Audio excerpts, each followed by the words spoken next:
Прийшли окупанти до нас в Україну, форма новенька, воєнні машини та трохи поплавився їх інвентар. Байрактар, Байрактар. Російські танкісти сховались в кущі, щоб лаптем посьорбати довбані щі, та трохи у чах перегрівся навар. Байрактар, Байрактар. Приперли зі сходу до нас барани для восстановлення великої страни. Найкращий пастух баранячих отар. Байрактар, Байрактар. Їх доводи всяке озброєння різне, потужні ракети, машини залізні, у нас на всі доводи є коментар. Байрактар, Байрактар. Вони захопити хотіли нас зразу, а ми зачаїли на ордів образу з російських бандитів, робить примар. Байрактар, Байрактар. Російська Російська поліція справи заводить, та вбивцю рашистів ніяк не знаходить. Хто винен, що в нашому полі глухар? Байрактар. Байрактар. Веде пропаганду кремлівський урод. Слова пропаганди ковтає народ. Тепер нове слово знає цар. Байрактар. Байрактар. Байрактар. Байрактар. Байрактар.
Yes. The Leaf Street Army sends its regards.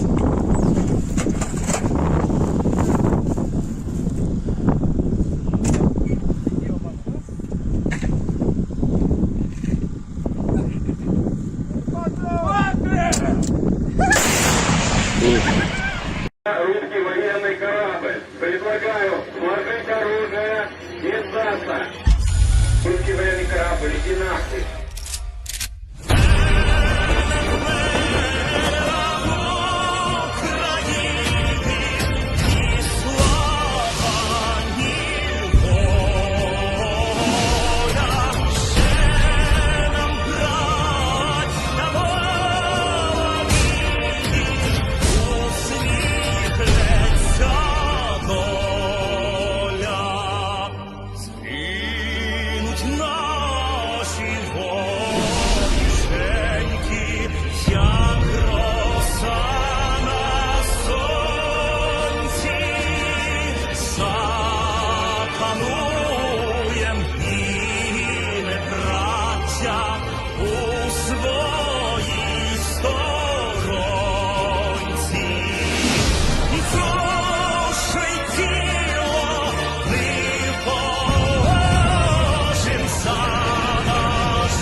Hello everyone, I'm the Enforcer. Sorry for the technical difficulties there. It appears that OBS has had a slight malfunction, but welcome back to the news. I am the Enforcer and I'm accompanied by Enforcer Matt. And good evening, folks. It's Enforcer Matt, and welcome back to day 762 of the news. And it's good to see you all once again after that small technical glitch. And Russia's having another bad day, and also they're taking their anger out on Budanov. But it's good to see you all once again. And of course, we're going to be covering the past 24 hours of the news of the war in Ukraine. And I'm terribly sorry, everyone, about the little difficulty we had there.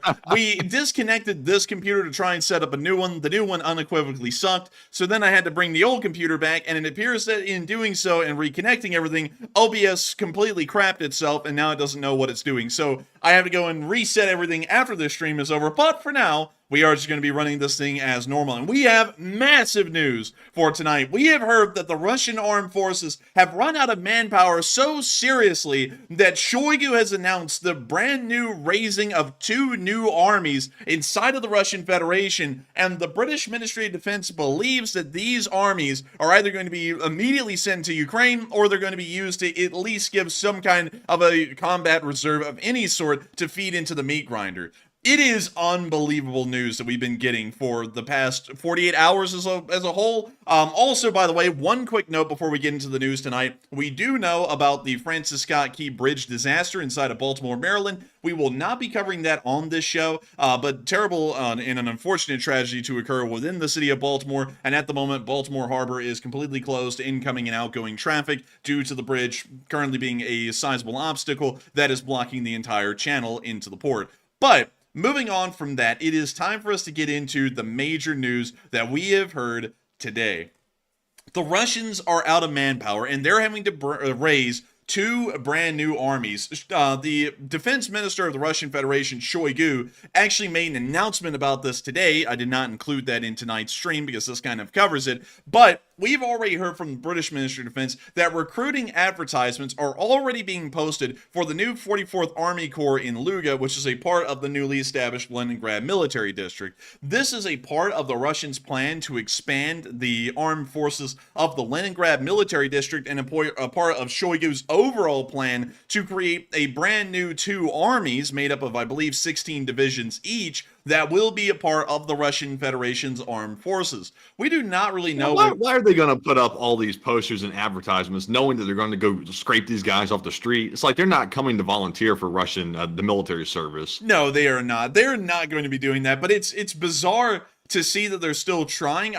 Maybe there's some sad clowns that still fall for that kind of stuff, but beyond that, we know one thing's for certain.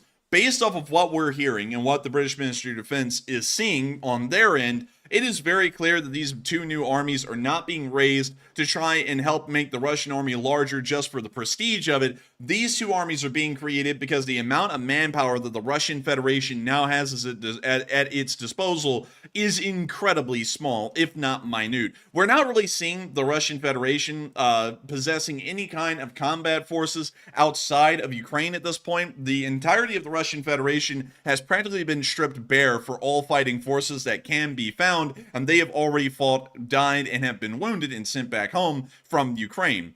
That is why they're raising 2 brand new armies, so that way they can get some kind of a fighting force to continue to feed into the war in Ukraine. We are highly doubting that this would be involved with anything going on with the West trying to build up on an armed force for the quote-unquote inevitable conflict with NATO. We are highly doubting that because Russian forces appear to have taken such high casualties and suffered such a high attrition rate inside of Ukraine that is most likely not going to be the case. They're most likely going to be sent into Ukraine instead. At the exact same time, the Crocus City Hall event, if we want to call it that, has ended up still dominating the news headlines inside the Russian Federation, and not only that, through a large part of the Russian world. We finally got a statement today from the director of the FSB, who talked about the Crocus City attack right here in this clip. Бандиты намеревались уйти за границу именно на территорию Украины. And considering that this probably has copyrighted hip-hop music in it, I'm going to restart it and just read the subtitles for y'all instead. The bandits intended to go abroad to the territory of Ukraine. According to our preliminary operational information, they were waiting for them there. The president said that there was even a window. Yes, but now this information is being finalized. I do not want to say anything unverified or emotional.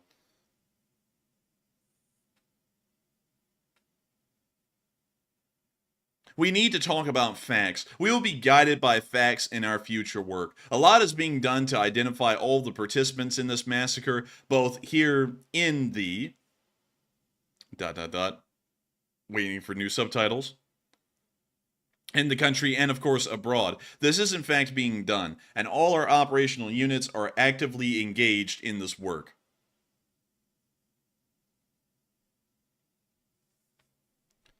Can we assume that the goal of the customers was to prevent us from finding them alive? Why the hell is he calling you a customer? Well, you know, it's a very specific question. If they were running away, they must have intended to leave, and I'll let you in on a little secret.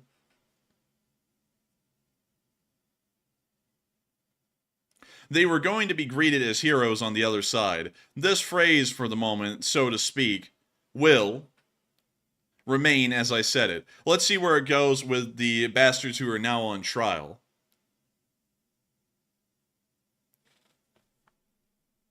The clip ends there, and we can already see that he said the bastards are on trials. I know the bastards are on death row, basically. They're not on trial at all. They probably won't make it to the end. No, they ain't making it to the end anytime near to the future, ever. I think they're already on death row as far as Russia is concerned. But one thing that's really interesting about that is that we can see that the FSB director is once again trying to make the claim that the Russian Federation, for all intents and purposes, believes that Ukraine is the one who did it. They were trying to escape down the highway to Ukraine and be greeted as heroes because this was a part of a grand Ukrainian plan.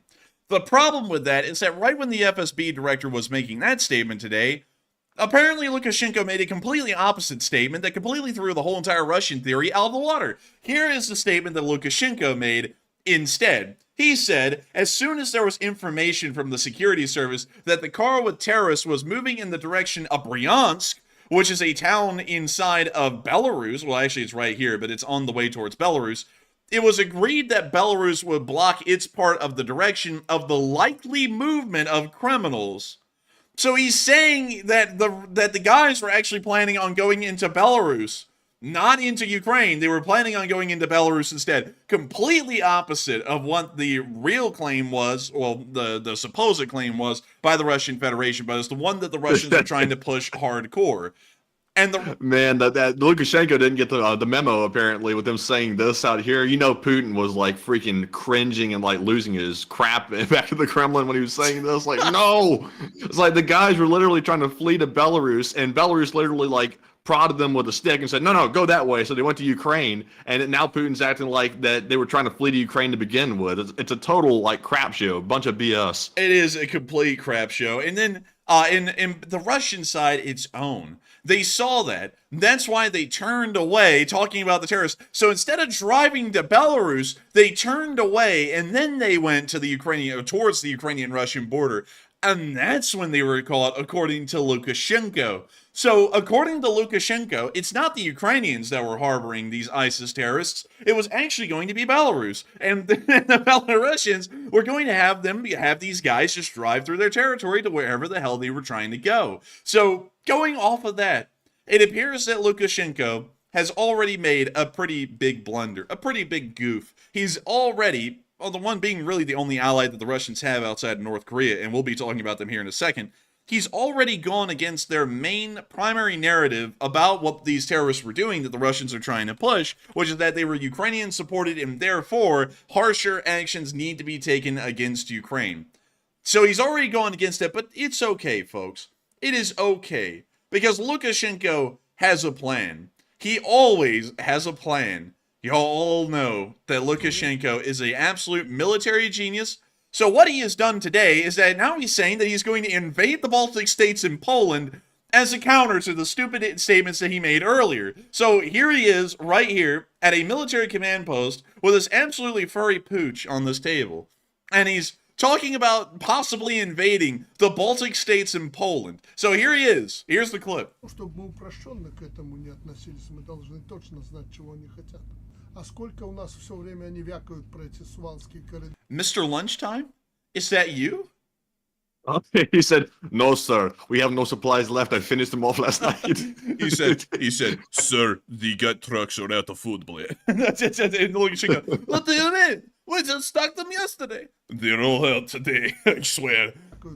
You can tell by the guy's look on this guy's face over here, the military guy. He's thinking, you're not really serious, are you? Because we can barely hold ourselves together right now, and you want to invade through Poland? It's like, what? Dude, this guy is even pissed off because Lukashenko is going, we have the most physically fit military in Europe. And this guy even knows he's lying. He's like, man, I am the guy. Like, I am the guy who's not physically fit. I know you're lying. Like, but anyways. By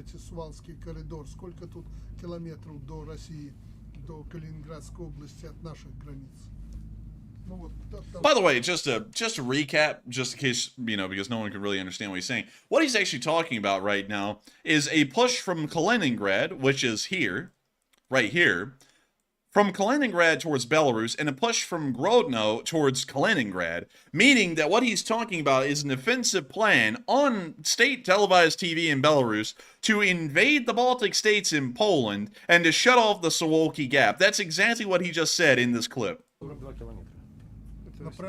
Если по прямой, а если по границе, около 90. Практически ничего. Зря они себя так ведут. Но в данный момент тебе придется противостоять Балтийским республикам и часть Польши ты прихватываешь. Там небольшую. Северную часть, да? Okay, so why in the world does this guy's voice sound like it was put through a voice mixer? Lukashenko was like, where is the Baltic states? He's like, up north. It's like, what the hell's up with this guy's voice? Северо-восточно. It's Popeye the Sailor Man. He's even wearing the shirt. Это по фронту эта территория, ты ее удержишь своими войсками. Существуют документы военного планирования, все действия спланированы, вопросы боевой готовности отрабатываются, личный состав готовится, в том числе то, что предусмотрено, поставлено вашими указаниями, сейчас уже исполняется распоряжением министра обороны в рамках подготовки укрепрайонов. Мы не просто выходим в районы проведения полевого выхода и в районы проведения учений, мы в том числе, вот как сейчас, в реальные районы, чтобы личный состав, офицеры знали местность, знали дороги, знали где, как, что, чтобы целесообразно на местности могли принимать решения и были готовы непосредственно к реальным действиям. I have to say what this guy is saying, I'm doubting that it's true. I sadly cannot understand what he's saying, but I'm doubting that whatever he's saying is accurate. I'd also like to add that over here in the corner, which we just saw at the very last minute, is a picture of a U-2 spy plane on this board. So I'm guessing that their information is probably dated, because while we are using U-2 spy planes again here in the United States, I believe that we're using those not around the area of the Baltic Sea. I believe we're using those somewhere else. I believe in East Asia somewhere. So that is a little far a stretch. A little bit of a stretch. And also, another thing I'd like... I was about to say, this is like the only dictator I've ever seen from the comfort of a nice air-conditioned tent, petting a floof on the table, threatening to casually start World War III. It's like, this is just ultimate crap right here. It is, and let's see here. So, I'm trying to look at this. You can hardly tell what it is because it's so bleached by the light. But it looks like, let's see, this is Poland. This apparently is Kaliningrad, somewhere around here.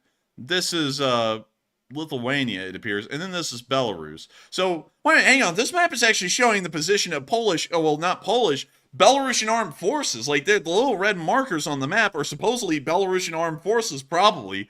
This is stupid, dude. Like, this is that crap that Lukashenko did at the beginning of the war where he showed exactly where the Russians were every single day. He was like, they're here, and they're going to be moving here. I gotta say, Lukashenko is the #1 clown of Europe. Like, he beats Putin out. It's just that he's not powerful enough to be proven to be an idiot like Putin is. But this is just ridiculous. I mean, this entire thing right here is a joke. But what in the world is this this title for this PowerPoint slide? It says, Grolny Rovka... let's see here. Let me just read it really quickly. Let's see here. Sadly, I can't really decipher much of it rather than a couple of words, so I can't really get a good idea of what exactly this is saying, but this is a joke. But this is what Lukashenko did today to counter his claim that he made against the Russian story on what happened in the Crocus City Hall attack. He's now coming out and saying that they're going to attack the Baltics and Poland and shut off the Suwalki Gap and just kickstart World War III to quickly skirt over the massive mistake that he made just yesterday, making a completely opposite statement of the Russian government. Now, with all this chaos going on, you would think that the Russians probably wouldn't be able to pull off anything that's that much more stupid than what they've already done and what the Belarusians have already done as a part of their little cohort. But crazily enough, they were able to do something absolutely insane again. And that takes us to the country of North Korea. Many of y'all know that North Korea has been one of the only arms providers over the course of really the entire war to the Russian Federation that has provided hundreds of thousands, if not over 1 million artillery shells at this point, and the number just keeps on rising. The North Koreans have a boundless amount of ammunition to sell, and the Russians have a boundless amount of food that they're trying to ship into North Korea. But also the Russians are running into another boundless number of things that they just can't do anything with, which is raw oil. Oil is something that the Russians produce in the tens of millions of barrels a day. It's around 12 million barrels a day of raw petroleum that the Russians are able to get out straight out of the ground. The problem with that, though, is that Russian refineries are no longer able to even refine enough of it to keep the Russian economy running. They're at around a 700,000 barrel deficit per day right now. And on top of that, there's not really a lot of people that are buying Russian oil anymore around the world. So North Korea has made a deal, apparently, or the Russians and the North Koreans have quickly struck up a deal to include the exchange of raw petroleum in return for Ukrainian munitions. Well, more so North Korean munitions. Sorry about that correction. But let me take y'all over there and let me show y'all something that they were able to find. And the port of Chongjin. Chongjin is one of the most northerly ports inside of North Korea, and it looks like an absolute hellscape. If you look at this, it is a literal industrial hellhole from the very southern side of the city all the way up into its northern end. It is just nothing but major industry, and also a couple of ports mixed in, like the Chongjin Harbor right here. I believe we can actually find... Oh my god. What happened to this factory? Like, this thing looks like it got fried. It might have gotten scorched with a flamethrower, perhaps. Maybe. I think the workers did not make their quota last year, so they just ended up torching this factory with everyone inside. But beyond that, this port is one of the most northerly ports in North Korea, and is also one of the ones closest to the Russian Federation.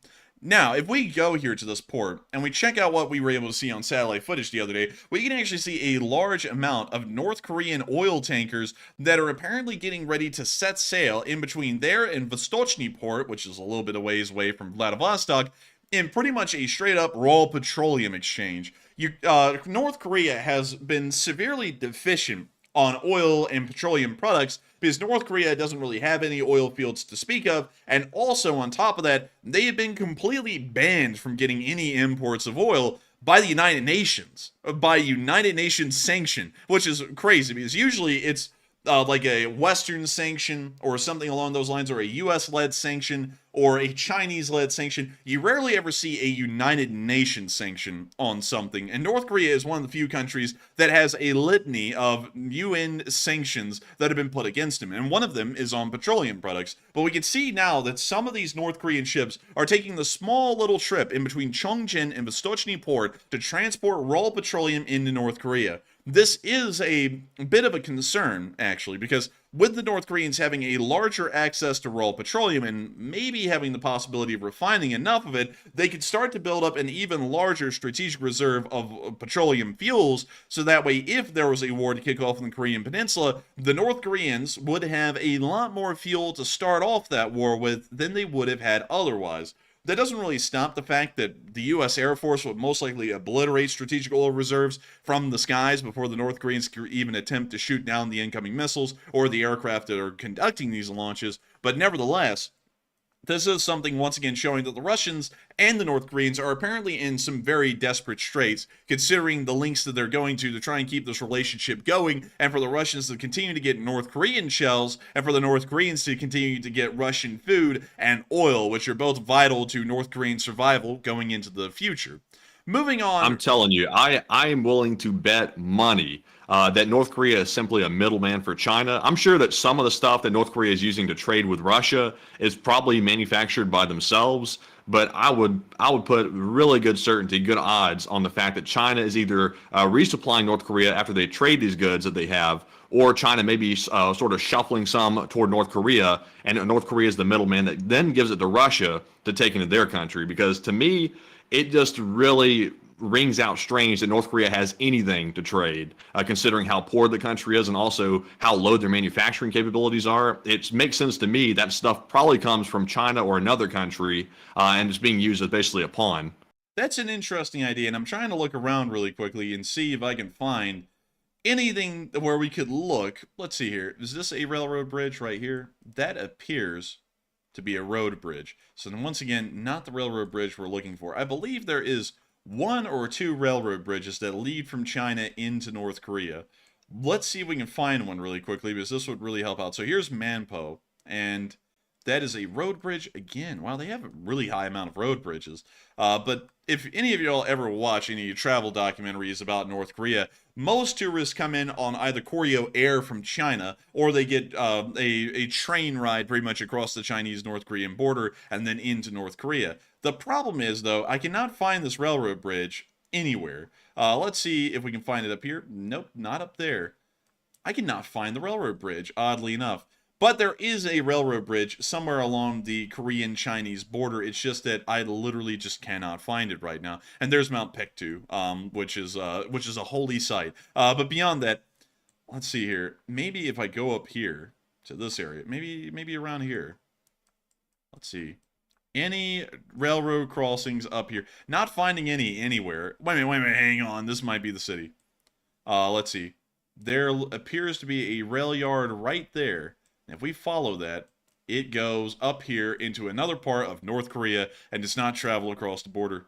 This is disappointing. I cannot find... Wait, hang on. Nope, that's a pipeline.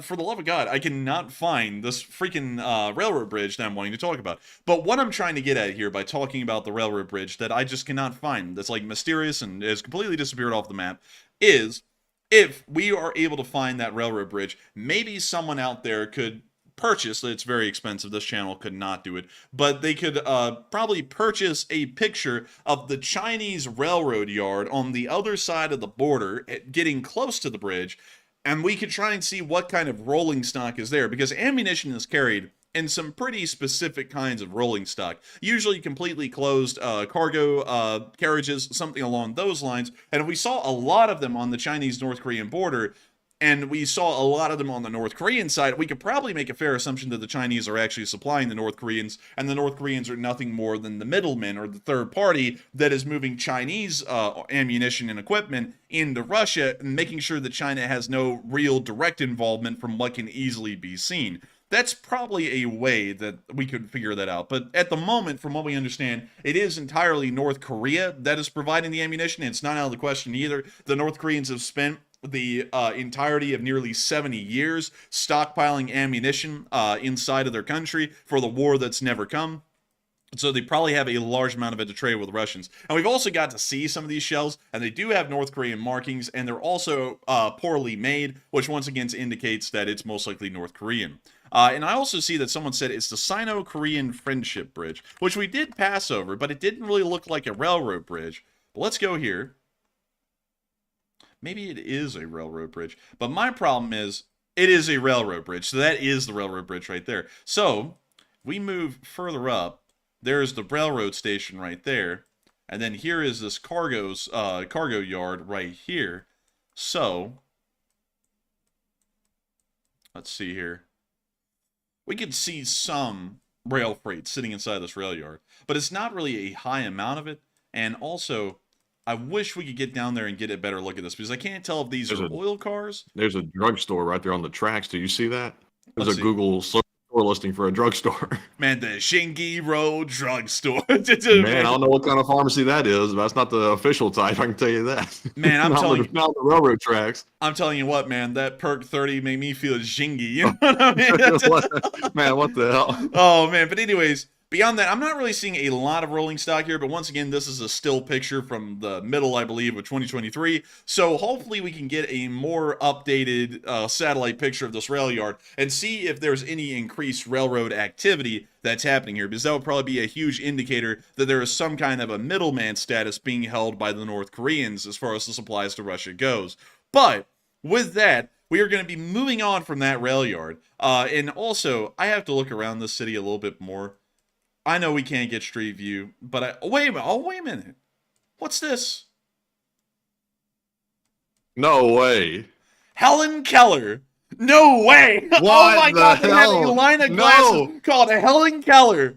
Man, that's like mocking Helen Keller or Oh something. my She couldn't see. God. Oh my God, that is brutal. That's horrific. That is brutal. I'm from Alabama, and I'm personally offended by this. This is My insane. God. Oh my God. Oh my God. That would be like us Oh. having a sunglasses line called G the Blind or something like that over here in America. That is freaking barbaric. Oh my God. Dear Lord. That is crazy. I can't believe that. But let's see here. What's outside? You know, we're gonna hang on, y'all. We're gonna have to take a minute. I know this isn't Ukraine war related, but we're gonna have to take a look around the city. So what? Oh, it's an open air market. Any death vans? Man, around? they have food out here. This was been taken Holy- ages ago. Let's see, 2018. Holy hell, Matthew! There's a freaking factory in the middle of downtown. It's right there. Oh, jeez, man, that's crazy. Also, Oh look at the megaphones and the surveillance cameras on that pole right there. Social credit is falling. Mm. But let's see here. What else do they have? They have fill in the rest, whatever the hell that's supposed to be. And then they got new style leading the fashion. New no balloon. Okay, all right. Well, I gotta tell y'all, I guess this is like their version of Times Square in the city. Because there's a lot of advertising up. And then there's me and city. Dude, when people are like, I feel like we're looking at like forbidden pictures or something. I didn't even know they were allowed to take them and publish them from North Korea, much less have phones or internet. well, this is China. Oh, well, damn, Korea. Okay, well, I mean, What the hell, man? I mean, you know, it's China. We've been in China the whole time. Wow. That's a shocker, man. Man, shocker, because I learned it over here on the northern side of the border. So when you were like, man, I can't believe we're looking at North Korea and we were looking at a flag of China, I was like, oh, all right. But wait a minute, hang on. Well, that explains my comments earlier when I said, why'd they have food out here? Well, it's China. That's why they have food. Well, let's see here. And I was wondering that too. I was like, why in the world is she surprised there's food? It's like China isn't starving. They're just unemployed. But dude, this is depressing, honestly. This looks a lot like really anywhere in Russia for that matter. It really does. And look at those peak street lamps as well, looking all out of whack. Man, they are a little whack, I'm not going to lie. But we're going to be moving on from China because we can't stay here forever. But I'll tell y'all what. This is something like we will maybe have a rabbit hole about this later tonight if someone like actually brings it up and requests that we do that, because I would like to look at that Hong Fang, you know what I mean? But anyways, moving Now on. look now, unfortunately, look now. You look, other people. Everybody thought we were looking at North Korea the whole time. Like I see a bunch of people saying that in live chat. I was feeling real stupid for a minute, thinking, did I really miss the fact we moved to China? I don't think you explained that when you jumped across the river right there that we were in China, because I could have sworn we were looking at North Korea. Okay, so hang on. Let's see if we actually can get into. Oh my God, there is an actual dot in North Korea. Can y'all believe this? Look at this. Let's see it. Is this North Korea? This is North Korea. This is the other side of the bridge in North Korea. Well, this is unusually good. Like they must have made this just perfect for the cameras going right across the border. Yeah, you know it was. And you can already hear Matthew on the megaphones. You know, all that stuff. It's like, you know, there's about to be some good music like Potato Pride or some crap like that playing over those speakers. But this is actually the Sinuiju Yalu River tourist area that we were in. And we were right over here on this corner, right there. So that's why it looks nice, is because this is the tourist area. Then you have industrial hellscape right behind that. Oh, jeez, yeah, no structure to it at all. They do have a stadium, though, out of all that. So fun fact, did you know that North Koreans still hold public executions and they hold them inside of these stadiums? Yeah, that's where they fire the missiles at them. Well, you know, actually they shoot them, you know, like with rifle fire. They all like set them up on the posts, bring out the firing squads, and take them on out. The Chinese actually did that, I think, all the way up until 2007. That was the last time that they had public executions in a football stadium. But the North Koreans still do it, which is pretty bizarre and pretty backwards. But you know, hey, I mean, it's. You remember when Kim chained down his uncle to the square and fired rockets at him? Yeah, I remember something like that. I wasn't personally there, but I heard about it in the paper. But what is this? Okay, that's just one picture. All right. Well, anyways, we got to get back to the war, because there is a whole war going on in Ukraine, and we got distracted by the whole railroad bridge crossing the border thing. But moving on from that and out of North Korea and the Russian North Korean arms deal that appears to have been expanded upon, it's time for us to start heading back towards Eastern Europe and back into Ukraine itself as we talk a little bit more about what's been going on down here. But the FSB chief, speaking of Ukraine and kind of moving on our way into the Ukraine war news, has actually announced a plan to assassinate Budanov specifically. He said, screw everyone in the Ukrainian government. We're going for this guy in particular. And he made that very public today. And a lot of people have been talking about this. This has been a massive concern for many people that Budanov may be seriously in danger at this point. Now he's pretty much been targeted specifically, and a lot of y'all have been talking about that in the chat, talking about whether it's a real credible threat to Budanov or not. And Matthew, what do you think about this? Do you think it's a real credible threat to Budanov, or do you think it's more so just hot air? All right, so we asked everyone in the audience, what were your thoughts about Russia's FSB chief announcing a plan to assassinate Ukrainian spy chief Budanov and also other top leaders, but they put a really big emphasis on getting Budanov in particular. It looks like 57% said it is a real threat to Ukraine, while 29% said, take precautions, but it's going to be okay, and 8% said this is not a threat at all. And I will say that during the entire course of this war, Russia has been trying to eliminate Zelenskyy and all the top cabinet members, so it's nothing necessarily new that they're going after Budanov, but it seems like this time they are determined and they're actually honing in on him in specific, which could pose a threat. But of course, they have to be able to get through all of Ukrainian security to be able to get to him, because it's not like he's out walking down the street. That doesn't happen. He's behind a lot of security, and the odds of them able to get to him is probably slim to none. So I'm going to say take precautions, but it's probably going to be okay, if I can actually speak tonight. I'm with the 29%. But Enforcer, what say you? I would have to say I'm also probably with the 29% as well. I would take precautions, but it's probably fine. I mean, the Russians have tried to assassinate everyone in the Ukrainian government since day one, and they've never succeeded. So the FSB chief pretty much just making a specific statement saying that they're going to kill Budanov isn't anything that concerning to me, because they've been pretty much trying to do that, whether they've been officially stating it or not, since the very first hours of the war. And so with that, I hope that does address that well in my opinion, but I do have to take y'all up into the area of Belgrade, because today we were able to see that the Free Russian Army is still there and was firing off mortars at Russian positions at night.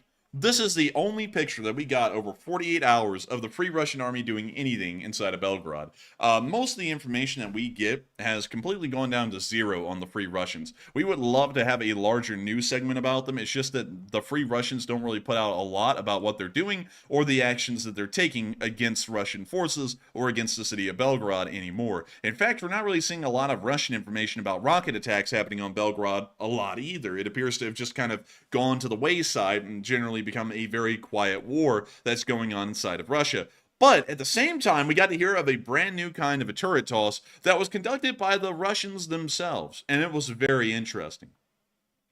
There it is. That is a T-72B3 that was being moved into the area of Grivron. We believe that this crash occurred somewhere further up the road, somewhere near Borisovka or Saratino, somewhere around there. But what happened was that a crew of KAMAZ drivers, in this KAMAZ right here, rest in pieces, was driving furiously down the road like drunk drivers, which is what everyone drives like in Russia.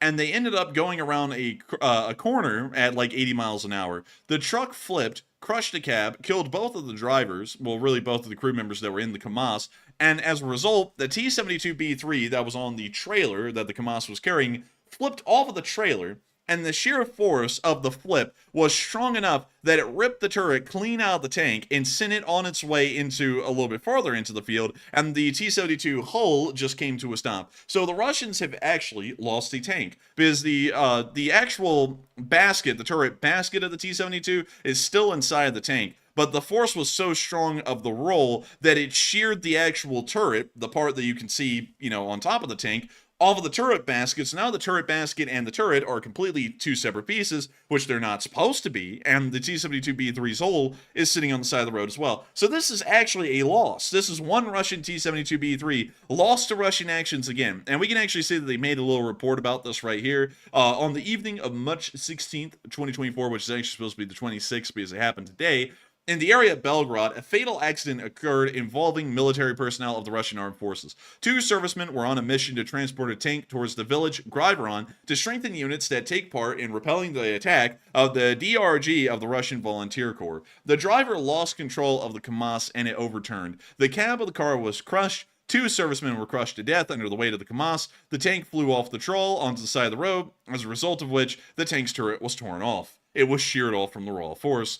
So we've seen that the Russians have lost another tank. And we're very happy about that. We like to see it. A brand new kind of a turret toss. I give it a 1 out of 10 because it wasn't explosive and it wasn't really that impressive, but it did lead to the loss of another Russian tank, which is something good to see. We're always happy to see something like that. But moving on from that little bit of news in the Griveron area, it's time for us to start moving on into Ukraine as a whole. But there's just so much stuff going on. And we have to quickly circle back to talk about Lukashenko and all the stupid stuff that he said over the past 24 hours.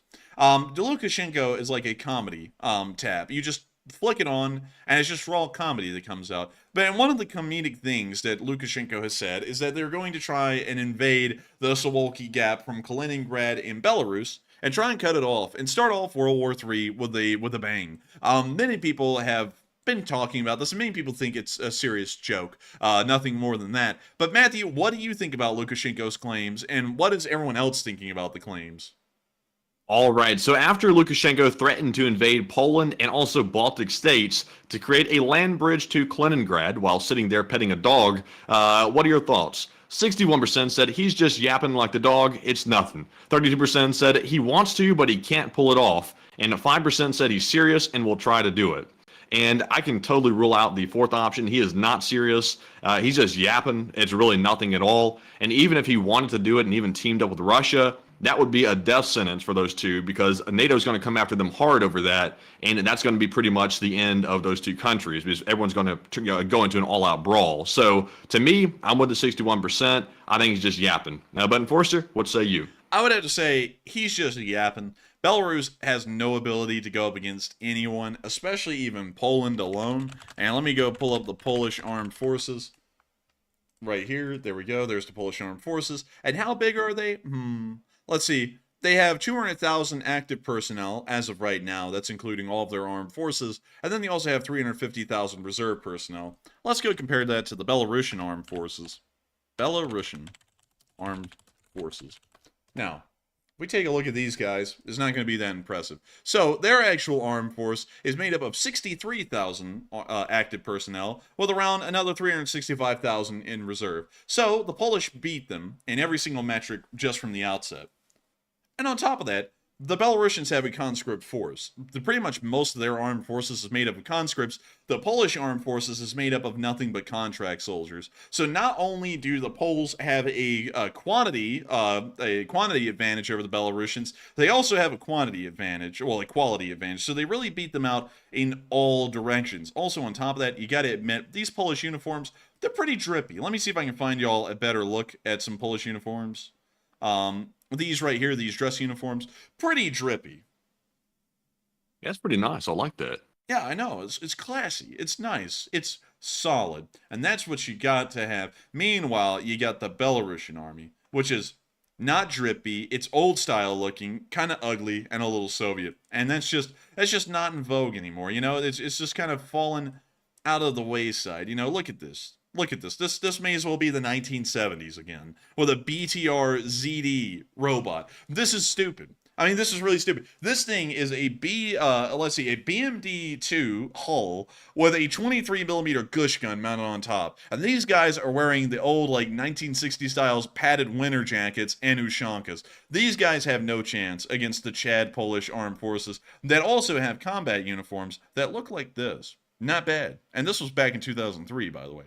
And back when they were in Iraq with us, because, you know, they were real deal back then. And they're real deals now. But beyond that, I don't think the Belarusians would even have the ability to carry this through, even if it was just against Poland and Lithuania tapped out immediately. But with that, I hope that does address that fairly well, at least in my opinion, because I think it's all just smack. And, you know, y'all all know what Belarus loves to do the most, and Lukashenko loves to do the most. He loves to smack a lot, and he's going to get smacked around a little bit if he messes with Poland. But moving on from that, And on into the news of the war inside of Ukraine, we actually have a good deal to work off of tonight.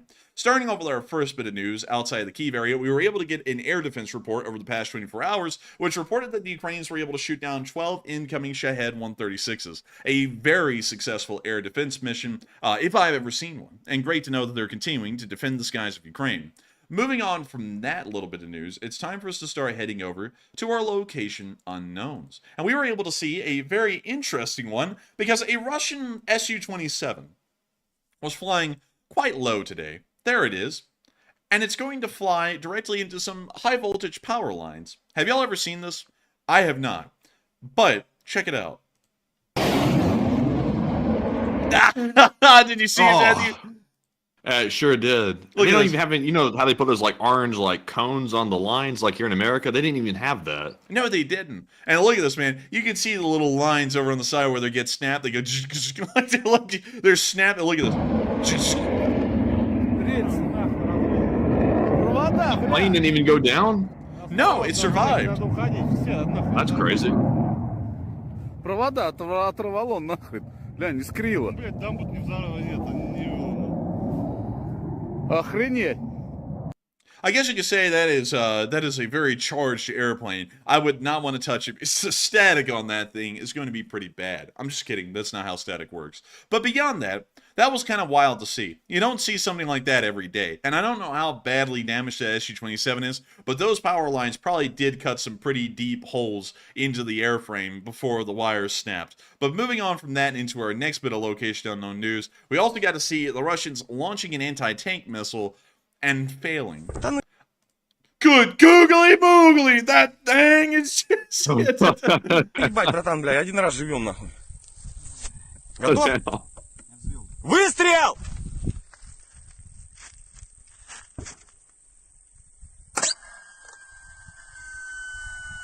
Oh, that doesn't sound good. Уходим. Да ты заебал, блядь, в смысле уходим, ёб твою мать! Да, блядь, ракеты Like, what the hell is he saying? Видишь, они ебашат, блядь. Да пизду. Man, he had a freak out, man. He went berserk. He wasn't even hardly moving fast. Dude, that was the most high energy freak out with the most low energy actual response ever. But listen, so what happens what's happening here in this clip is that the motor was activated and the motor failed. So what you're hearing is the motor dying inside of the tube, but the rocket is now, like the actual ATGM is now alive and could explode. So it's just sitting there above them. And when they fire it, listen.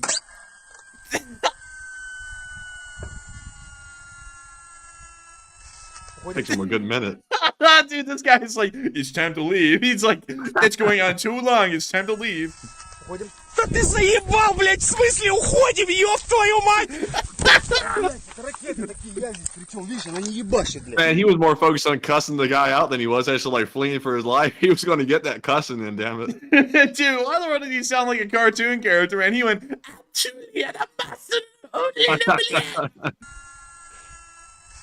Уходим. Да ты заебал, блядь, в смысле уходим, ёб твою мать! Ракеты такие. Oh my god. Oh my lord. And they literally walked 10 feet and they got no cover. There's 10 feet, like, line of sight from the thing.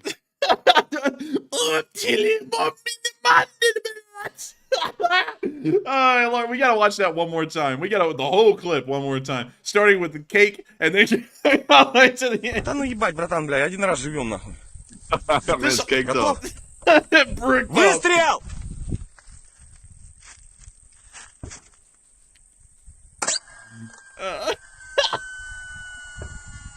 Oh, dear.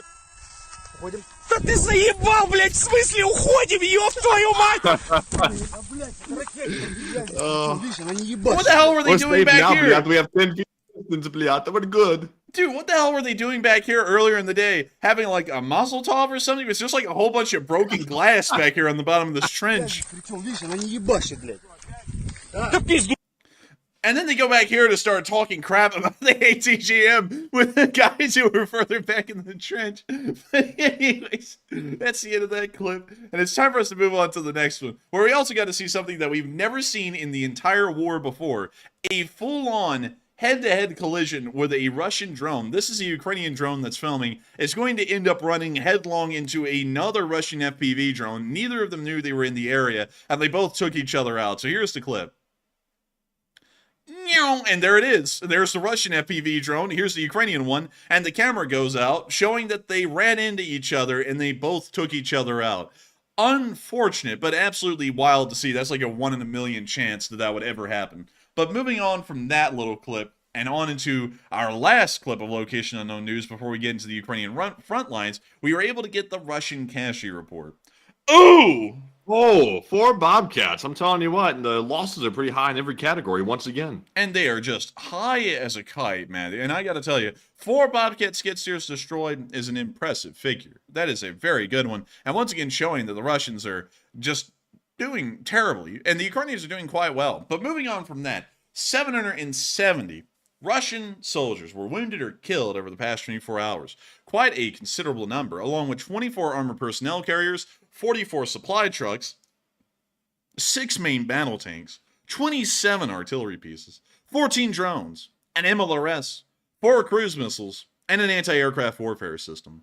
Overall, it was a really good day for Ukraine, and they're once again showing that the defense is holding strong, and the Russians are not getting a lot of progress for the amount of lives and equipment that they're investing into the war on a daily basis. That is called a bad return on investment. It's called a great return on investment for Ukraine, though. But moving on from that, it's time for us to start moving on into the war as a whole. Because we got news all the way up here from Drovchina, where we got to see some Russians getting plastered. And we even have news from the famous Magyar's Birds unit, which is now a part of the Ukrainian Marines. But we're going to be covering all of that here. All of that. But before we get into all of that, I have to make sure that y'all hear about a little thing that I did not include in the news tonight, but we did talk about on our video, I believe, earlier today, and we also put on our Twitter.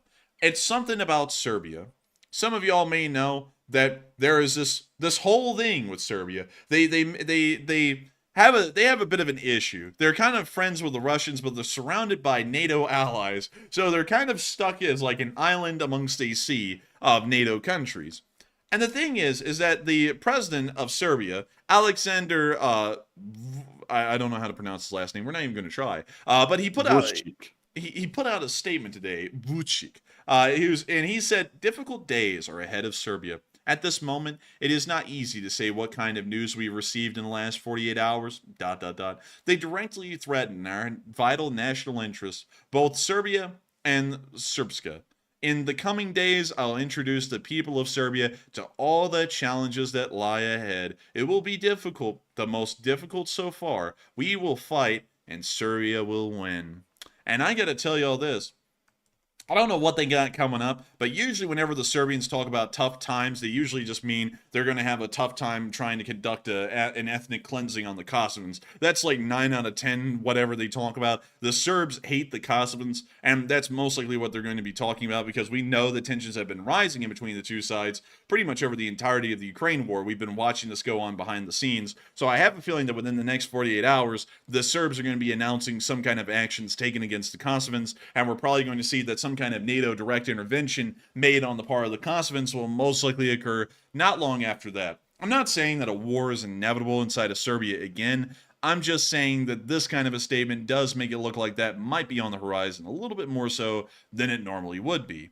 By the way, just a cool little side fact. Did y'all know that Sarajevo, where Archduke Franz Ferdinand was killed, that started off World War I, is right over here? And did y'all also know a fun fact that this little river right here that you can see going through the middle of the town, it's not actually that deep. And the reason why I'm telling y'all this, just as a fun fact, the thing that ties back to Serbia, is that after Archduke Franz Ferdinand got killed by Gavrilo Princip ran from the car where the Archduke and his wife were now dead, and he ran towards this river right here in the middle of Sarajevo. And he jumped headfirst into it. But the thing that he didn't account for is that it was spring, and the river had not filled up yet to be deep enough to jump in. It was only a few inches deep. So when Gavrilo Princip jumped into the river, he ended up landing headfirst onto a flat bed of rocks that was just covered by a few inches of water. and he ended up, I think, knocking himself out cold, and the Austrian-Hungarian police ended up getting into the river and dragging him out unconscious, and then later on executing him not that much farther down the line.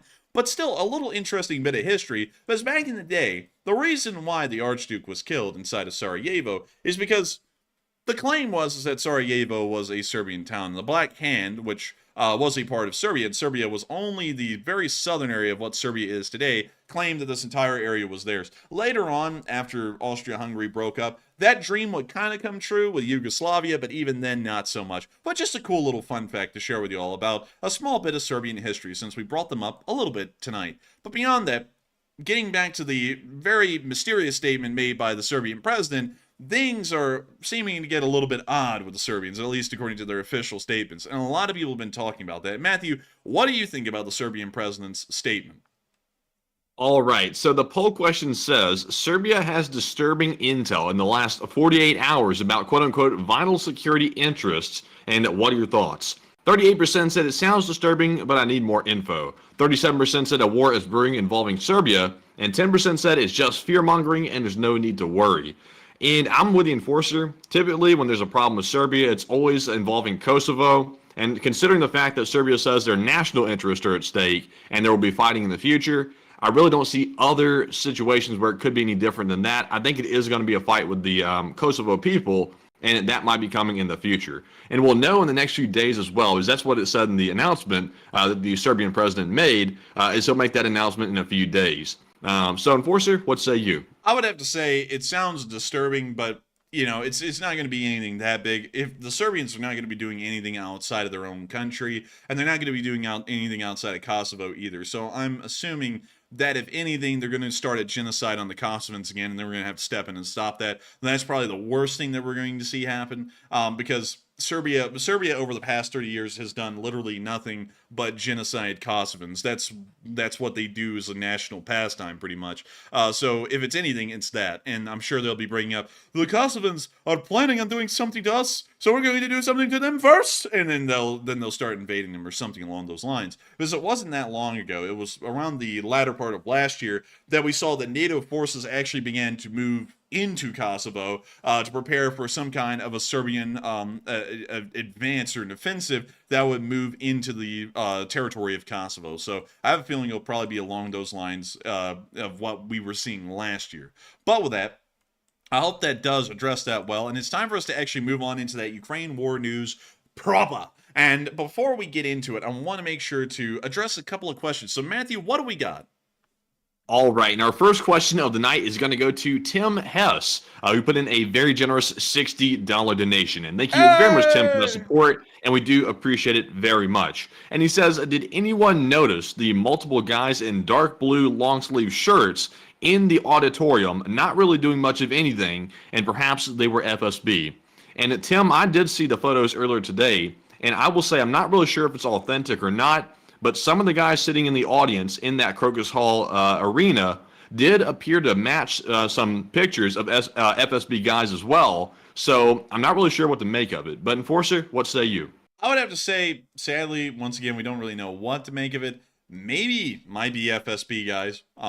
It's not out of the question, because if it was some kind of a Russian false flag attempt, it could be FSB guys that were inside the auditorium. But why would they be in there? Because they're kind of putting themselves in harm's way of their own crew that they're sending in. So unfortunately, I'd have to say I don't really know for sure if those are FSB guys. Kind of on the fence about that, because that's really anyone's guess at this point. But I still want to thank you so much for the massive support and helping this channel to keep on running. Because if it wasn't for folks like you, Tim, who threw in their first super chat ever, according to YouTube, we wouldn't be able to make this channel possible on a nightly basis. And I got to thank you so much once again for your support and helping this channel to keep on running, because folks like you help to make this channel possible. And so with that, I hope that does address that the best we can. And thank you so much once again. And with that, we are on to the next one.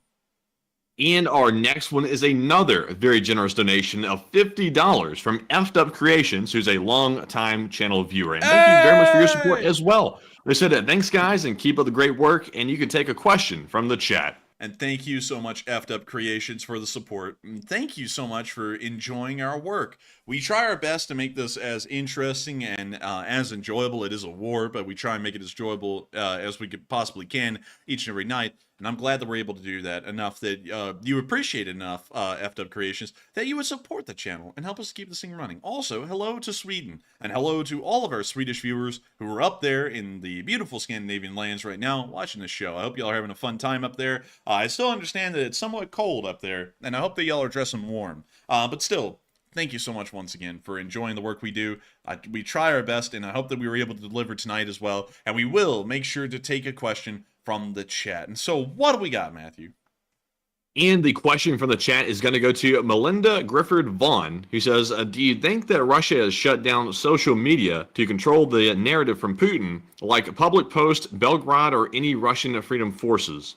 Yes, certainly. The Russians shut down social media sites early on in the war to control the narrative that the Russian public was hearing about the war that was happening inside of Ukraine. And they're probably doing that right now to further the pushing of certain narratives. The Russian government, a lot like, the Russian Federation's government, a lot like its predecessors in the Russian Empire and the Soviet Union, has to have an authoritarian control over what the public hears. That's really the only way that these kinds of dictatorships and governments can survive. And so going off of that, I would have to say with some pretty high certainty that they are doing this to make sure to control the narrative of everything coming out and make sure that they are approved Russian government statements so that way they can hopefully guide the public's thinking into what the Russian Federation needs it to be at any given moment. And so I hope that does address that the best I can, because they certainly shut down social media and make sure that certain statements get out for certain reasons as a part of a larger propaganda initiative on the Russian citizenry. And I hope that I was able to summarize that well in a very concise way. But still, thank you so much for the massive amount of support, Effed Up Creations, and helping this channel to keep on running. Because once again, folks like you have helped to make this channel possible for a while. And I got to thank you for supporting the channel tonight. It means a lot to us. And so with that, we are on to the last question, and then we're going to be moving right on into the Frontline news. All right, and this one is going to go to Say What, who put in a $20 donation and did not leave a comment. Thank you, Say What, for always saying something and supporting the channel every single other night. So we appreciate that very much. And Enforcer, what say you? Say what? Say what? But still, thank you so much for the support, Say What, and being here tonight and supporting the channel. You have been here forever. You truly have been here for literal ages, since day 4 at a minimum. And I've got to greatly appreciate that you're still here and that you're still supporting this channel and helping us keep this thing running.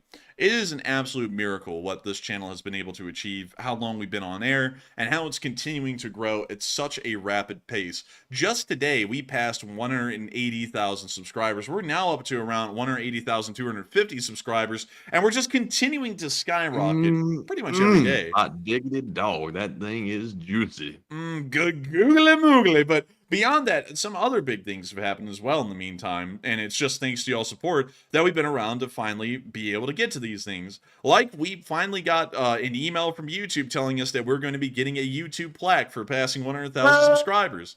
That happened. That's what I'm talking about. Ages ago. Let me tell y'all when we passed 100,000 subscribers, so that way y'all know.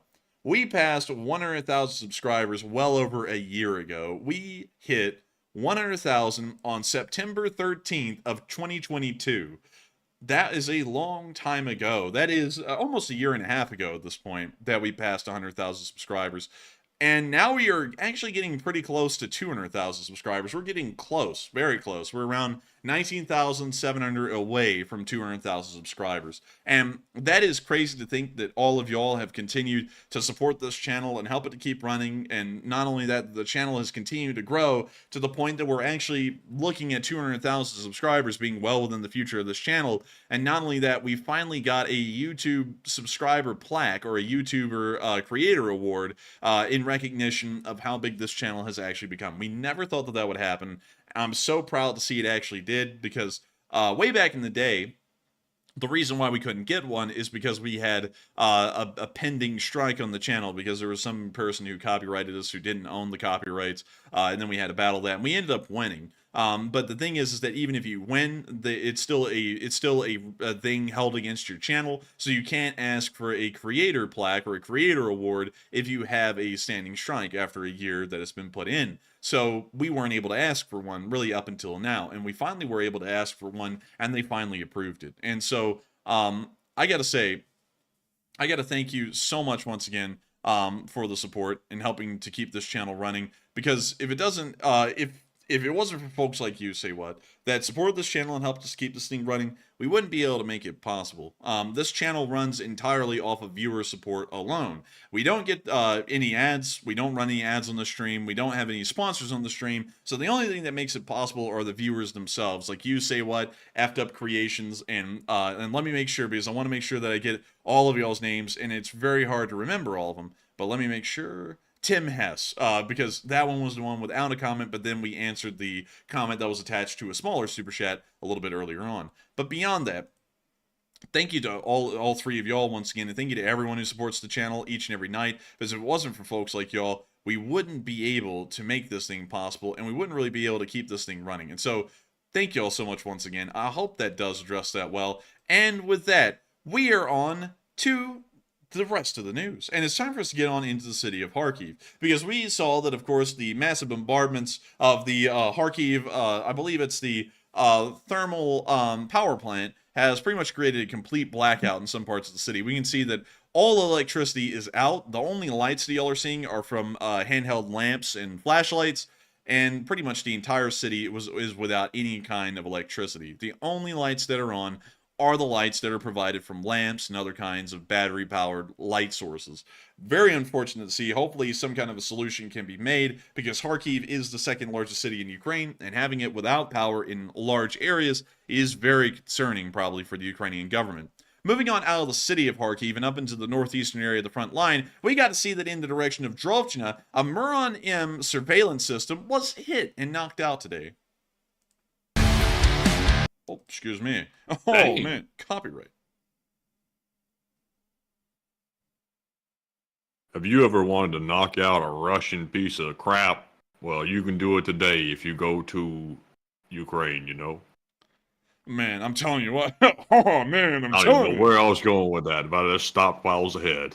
Man, well, sometimes you just gotta do that. You know what I mean? You know what I mean? But anyways, moving on from that. Nice to see a Muron M getting knocked out, but really nothing happened up in this area. It was a very quiet and inactive part of the front line, and as mostly as we can tell, things were pretty quiet. But down in the Kremlin Forest, it was a different story. The battle was going on today, and let me make sure that there was not any frontline updates to speak of, because this map updated while we were live. I tried to check it beforehand, and I wasn't able to. So over the past 48 hours, absolutely no frontline advances have been had in this area, but we have seen that the Russian forces have been taking some pretty decent losses. Starting off with this Russian failed tank attack in this area. Epic music plays as we watch one of these Russian vehicles smoldering. We can see another tank that's knocked out, a couple of APCs that have been destroyed.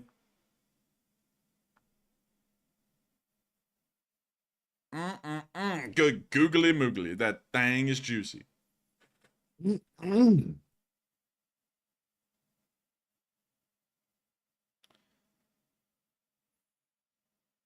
we see the APCs continuing to boil out there in the fields.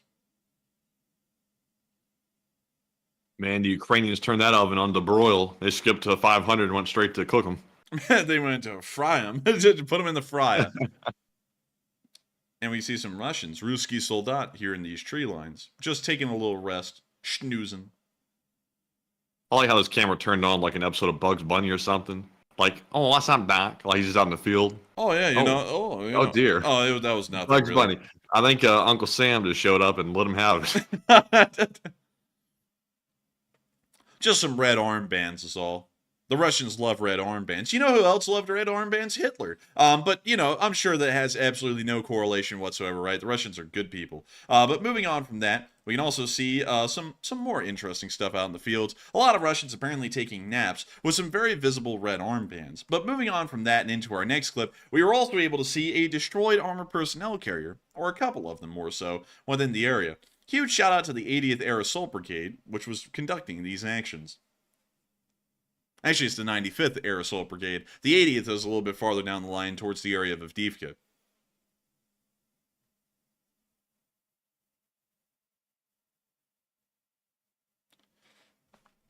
And we see they're kind of showing similar footage to the last clips we saw. At least some of it, hopefully not all of it, is a duplicate. And actually it appears that it is. So we're actually going to remove the first one. Because we actually have the 95th here with their watermark on it, showing that it was their division, well, more so brigade, that was conducting those actions. But we did get to see that the Kremena Forest was somewhat active today. Moving on from that and down into the area of Sperne, we were also able to see the Russian forces were getting hit within this area. If the clip loads, and there we go. We see our Russians running around, having a fun time.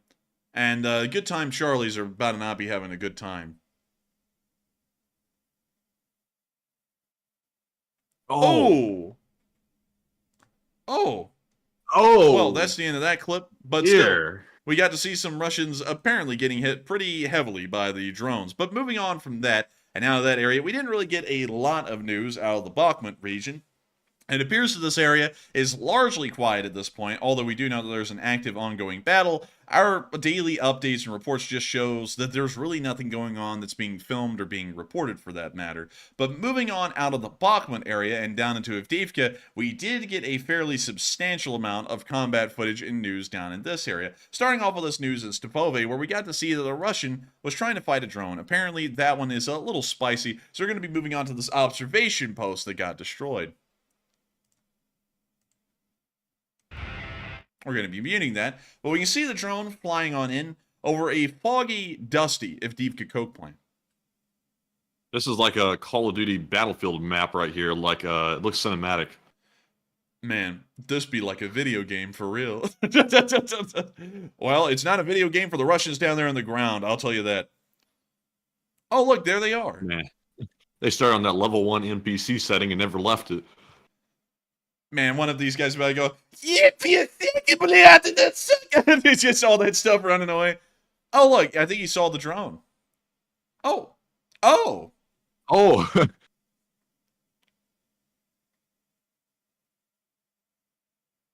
That horsey division doesn't play. But that's the end of the clip for the 47th Brigade. Huge shout out to them because they're doing incredible work up in the northern area of the Avdiivka front. Moving on from that, we got to see a full-on turret toss. This is literally a 10 out of 10. There's no room for argument here. But what we're trying to figure out is this the record-breaking turret toss? We didn't get to see the turret fly the entire time, but we did get an air time, and it was a 7-second air time from the point of detonation to when the turret finally hit the ground again. This may be the highest turret toss that we have ever seen in the war, and it happened just yesterday on the Avdiivka battlefield. Check it out. We're going to be muting that. That is most likely copyright. And I know someone who's a copyright expert. Well, is supposed an amateur copyright expert, because there's many people out there who, in their spare time, have fun telling people about copyrights. They're going to say, that is a classical piece, and therefore not copyright.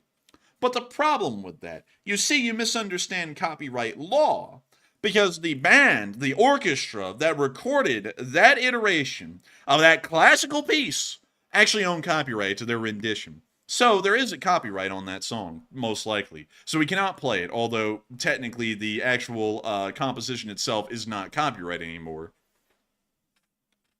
But we can see the drone making its way on in, gently, gently. So that way it can get the perfect turret toss.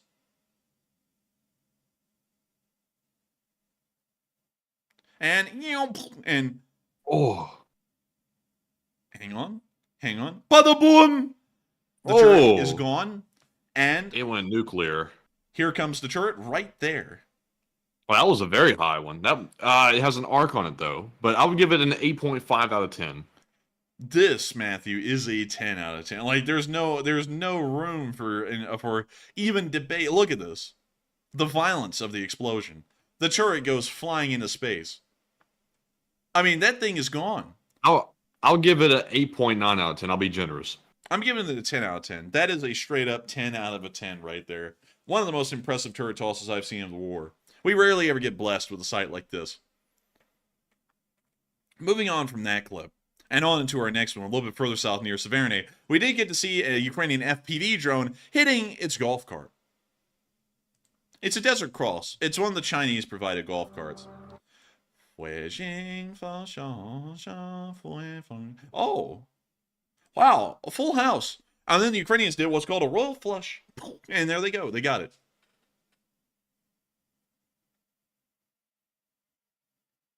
Yo, Tony, could you drove the car a little faster? Hey, Tony, what the hell's going on with your cap? That blows away half the house. Oh, and it's on fire. Toasty. Those Russians aren't getting cold. Did I just hear a yawn? What? Did I? What was that, Jack? What was that? I just heard something. You hear stuff, man. Man, I'm hearing stuff. No, I'm not. Nah. But moving on from that and down into the area of Pervomaiske, we got to see an Australian M113 that had been modified quite extensively. This was actually a very extensive modification because it is a normal M113 as far as they go, but it has the 25mm Bushmaster turret on the M113, which can provide a decent amount of firepower. It looks like it's missing the main gun, though. It's just the turret, but they put an extensive bit of coat cage on this thing. It looks like it's some kind of a mesh armor grate on the sides of the tank to stop it from being hit directly from a drone and pretty much providing some spaced armor in between the charge exploding and then the actual M113 getting punctured through the armor. Now, beyond that, however, we have to look at these two spiffing fine fellows right here in front of this here M113. And we get to see that both of them have AK-74s, the standard service rifle of really both Ukraine and Russia, although this is being steadily replaced as the war keeps going. It's being replaced by really anything out there except for the AK. But one thing that's interesting about this, Matthew, is that this AK here either has a rail attachment, which it looks like it probably does. It allows for a Picatinny to be above the dust cover, or it actually has a Picatinny mounted onto the dust cover, which is kind of bad if that's the case, but still pretty neat. And also, Matthew, can you even tell me what kind of an optic that is on top of that? Can you get any more zoom in on it? Sadly, no. Gee, that's it's so far away. It's hard to tell. It looks like it's maybe on a riser of some sort, but I can't tell what that really is. Yeah, I can't really tell either. I'm having a really hard time making out what it is. It's some kind. It looks like it's a one-time magnification optic. Someone said it's Zeniteco, but beyond that, it is pretty interesting to look at. The reason why I'm pointing this out, and this is something that is actually a bit of a drawback of the AK-style rifle, is that you actually cannot have a normal Picatinny mount on a AK-74, or really any AK for that matter, and I'll explain why. So, unlike the AR, which I'll show y'all here in a second. There's an AK-74. Now let me go pull up an AR-15, kind of just to cover the M16s, the M4s, and everything like that. We'll go get one of these. So, let me get one that has a Picatinny rail all the way along the top. This one's a mix of Picatinny and M-lock, but it'll work for our purposes. So, this is a kind of a standard looking AR style rifle. It has all of the normal features. This one is not a normal assault rifle, however, because it doesn't have a select fire mode. It does have an intermediate cartridge though, and it does have a detachable magazine, but it does not have select fire, so therefore it's not an assault rifle. This is just a sporter rifle or something along those lines. But beyond that, this thing right here has a Picatinny rail right above the actual receiver, which is really nice because you can put an optic right there, pretty much where your eyeball is going to be, which is the most important part, is the eye to scope connection. You don't want the eye actually on the scope, but you want it close enough that you can actually look through.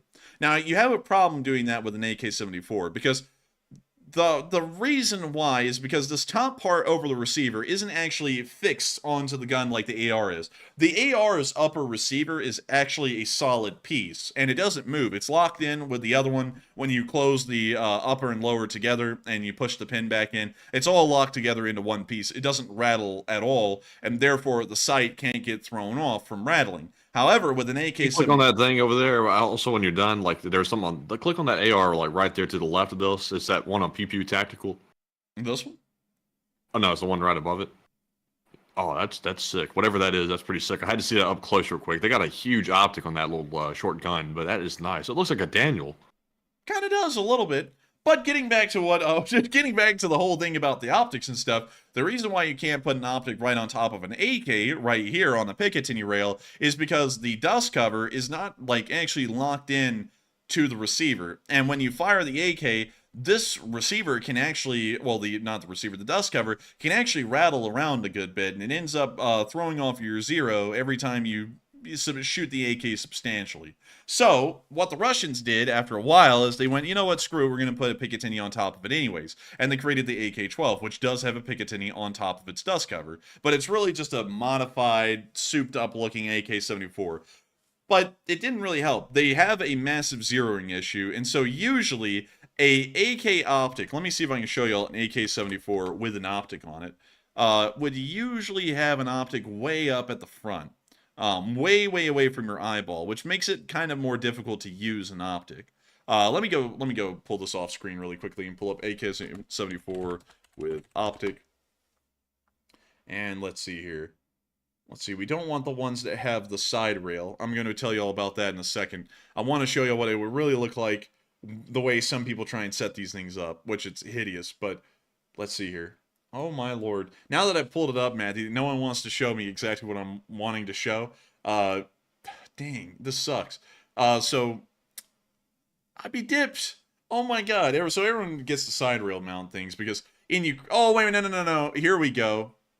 So this guy has a micro dot on his AK, but that's usually how an optic would have to be mounted if you wanted one that didn't have a Picatinny or some kind of a side rail mount on an AK. It's way up there, and it's pretty difficult to use. So what you usually have to do is you have to get a specially made optic or some kind of a side rail mount to be able to use it. And then your AK also has to have a side rail mount, which some of them don't have. So then you end up, and I'll scroll up here, with an AK with this thing. This one in particular actually has a suppressor mounted onto it, and some kind of a, that's not a 1P29. This is, where the hell is a 1P29 when you need one? Oh, let's see. Oh my lord. Dude, every single optic I'm looking for, that's close enough. You get a side rail mount like that, and then you can actually use an optic. But that's why the AR is considered a superior platform as far as modularity goes. So that's a lot easier to hook things on to a AR platform than it is an AK, because you have to get the specially made side rail mount on this AK here, and then you have to get a Picatinny mount, and then you have to get an optic and then fit it onto it, and that could be all fairly laborious when you could just cut out the whole getting the side rail mount thing and just go for the optic with an AR, and you're not having to worry about trying to get a side rail mount and all that crap. But anyways, moving on from that massive rabbit hole, it's time for us to move a little bit farther down the line and into the area of the southern front. Because there's been a good amount going on down here near Ropucha. We got to see that a Russian was trying to avoid an FPV drone, and we got to see it from his angle, and we will not be seeing that tonight. We're moving on to Kopani now, where we got to see a Russian getting hit by a drone. We're going to be muting that, but here comes the drone.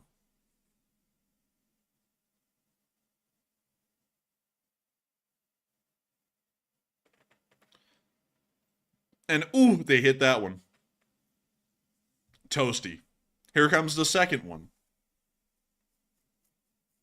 Rostam. Bliad. Put the hurt on them, Bliad. Man, they really are, Bliad. Greg said, someone messing with your stream, Bliad? I say, no. What you talk about? I don't know. No one messes with the stream. But moving on I don't think so, though. Seriously speaking, I don't see any lag or anything. No, I haven't heard any lag. Like, there was just one point where your like call buffered for a minute at the beginning of the stream, but there's been no lag. Everything's been running just fine. But moving on from that and into our next clip, we did get to see a Buke air defense system get destroyed today by the 3rd Special Forces Regiment that was using an M142 HIMARS to destroy the vehicle. There's the Buke. Here comes the HIMARS, hitting right on top of it, causing a critical ammo detonation and the destruction of the Buke. Smoky. Rebuked, Bliad. Sleep tight. But moving on from that, nice to see the Buke burning. Anyways, it's time for us to move out of the southern front now and on down into the Kherson front, or the Dnipro front, because this has been a very interesting one. We got to see today that the Russians hate Magyar, apparently, and they wrote on the road for Magyar's birds to see, Magyar, and I'm not even pronouncing that even in Russian, because that is actually a slur against folks who do certain things. So I'm not repeating that, but you can see it right there, up here in the caption. That's actually what it says in Russian. So they wrote that for Magyar's birds to see, because they hate Magyar that much. So, man, you know, Magyar's really getting under the skin for them to go through that trouble to actually ride it on the road, knowing that his drones are going to come over and see them. And is that some guy sitting there next to it? Maybe. Був такий каламбур на Nice toast. а ще й букет квітів наклав. Красномовна чорна цятка над літерою М на те вказує. Хто уважний, помітить. Хоч напитися з гівна юшки, хробаки, але допоки ми на півдні, проїзд трасою М14 для вас закрито. It just pans over to a burning Russian supply truck. He's like, they called me a slur, so I burned down the freaking truck. І вам то відомо достеменно. Малюйте далі на асфальті. Ну і welcome to Ukraine, суки. There he goes. Гарантовано. Well, that's the end of the clip, but we can see that Magyar's birds and the Russian army are butting heads a little bit, but I think Magyar is winning this one. But moving on from that and up into the area of Dorivka, we also got to see the faces of some of the soldiers of the 37th Brigade. We can see this fella right here with a red beard, call him Redbeard. Moving on from that, we can see this guy right here with a white beard, call him Whitebeard. Also with a monocle NVD, kind of cool. And then we can see this guy right here with a gray beard, call him Graybeard. And then finally, in this last one, we can see this guy right here with a goatee, call him Goatee. But still, nice to see some of the faces of the soldiers of the 37th Brigade. Moving on from that and into the area of Oleski, we also got to see that a house inside of Oleski was hit by the Ukrainians today with a ground-launched small-diameter bomb as they start playing the Harlem Shake in the background. We're going to have to mute the Harlem Shake, but we can see right here that there was a giant Z painted on the roof, which literally made the house a target. The bomb hit in the middle of the house, destroying the entire facility and knocking the Russians out cold. Most likely permanently.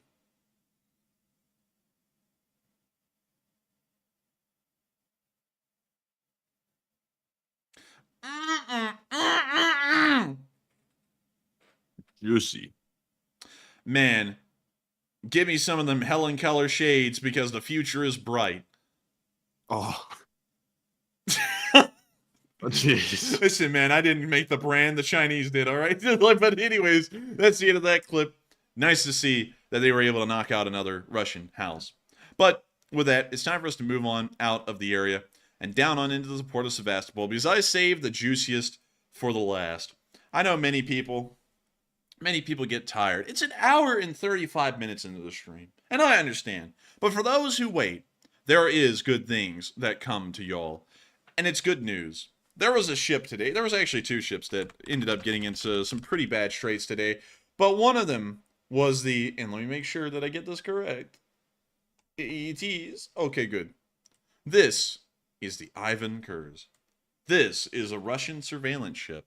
And we can also see that it made an aggressive move on the USS Farragut, and we could tell because there's a little snoot of an M249 just sticking out of the left side of the picture right here, the Ivan Khurs. But beyond that, it appears that the Ivan Khurs has had its day. Satellite picture has proven that apparently there was some kind of a strike to the aft section of the vessel, and it is charred with fire damage. We can see that here in this picture. Here is the Ivan Khurs before. Here is the Ivan Khurs after. Notice the charring on the aft section of the ship and also on the dockyard itself. You don't see that up here in this picture, but you do down here. This thing's gotten a little toasty. We don't know from what. We know that a storm shadow didn't hit it, but we don't know what's happened. Some kind of a fire broke out on the vessel, something along those lines, but it's ended up being damaged and might be out of action. So, very unfortunate for them. And I bet the crew of the USS Farragut that was facing this stupid vessel down back in 2010 is probably getting a good laugh out of all this. But anyways, moving on from that and into our next little bit of news of Sevastopol, we also got a report that another Ropucha-class landing ship was hit. The Ukrainian army hit the 122-meter-long Russian Ropucha-class landing ship Konstantin Olshansky with a Neptune anti-ship missile. Will it sink? We don't know. This kind of happened a little too recently to really hear that it sank, but we did get to hear the report that it had been hit by a Neptune anti-ship missile, probably meaning that it's in pretty bad condition. Those missiles usually explode directly along the waterline as well, meaning that the ship is most likely taking on water, at least in some of its watertight compartments, and that it may be in a very bad shape. If it's hit with 2 Neptunes, it probably will go down. But at the moment, I'm having a feeling that this thing is probably severely damaged, almost out of action, but not completely out of action. It might be able to limp back to port and be repaired over the course of months, and then put back into service or get blown away while it's still sitting inside of a dry dock. But moving on from that, and out of that little bit of news, it is now time for us to move on out of the raw juice that we got down in Sevastopol today, and up to Kyiv, because it's time for us to cover the speech from President Volodymyr Zelenskyy on day 762 of the war. And so, without further ado, here is the peach. Here, a speech. Бажаю здоров'я, шановні українці і українки. Сьогодні почав день із вдячності Національній гвардії України. Сьогодні вже 10-та річниця її заснування. Особисто привітав нацгвардійців, вручив нагороди воїнам. Уся наша держава має цінувати те, що Національна гвардія України є справді незамінним елементом сил оборони та безпеки нашої держави і багато в чому задає стандарти для усіх наших захисників і захисниць. Я хочу також відзначити конкретні підрозділи та конкретних воїнів, які заслуговують на особливу персональну вдячність за ефективні дії на фронті цим часом. Перша президентська бригада оперативного призначення, солдат Руслан Туранов і лейтенант Дмитро Калін. Третя бригада оперативного призначення Нацгвардії, солдат Владислав Романчук, старший солдат Єгор Галубін, сержант Сергій Маришев. Четверта бригада оперативного призначення, солдат Артур Мізін та молодший лейтенант Руслан Мінченко. П'ята окрема слобожанська бригада, старший солдат Олег Шумов, сержант Богдан Кейчин та головний сержант Олег Мірошниченко. 12-та бригада спецпризначення Нацгвардії, старший солдат Леонід Кубишковський та молодші сержанти Микола Галінський і Богдан Петреняк. А також 18-та Слов'янська бригада, сержант Руслан Хайменов, старший сержант Владислав Сорока і молодший лейтенант Артем Голубенко. Я дякую усім вам, хлопці. І окремо відзначу Центр спеціального призначення Нацгвардії «Омега».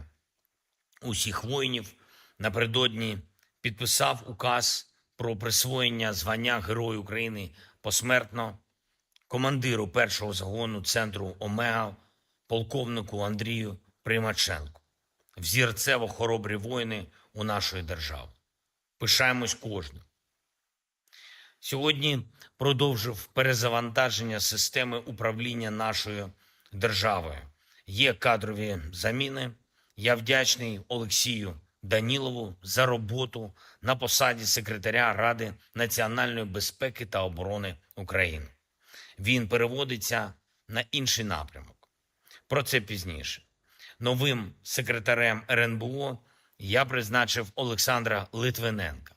Він поєднає свій досвід керівництва Службою зовнішньої розвідки України із завданнями, які є перед Радою нацбезпеки і оборони.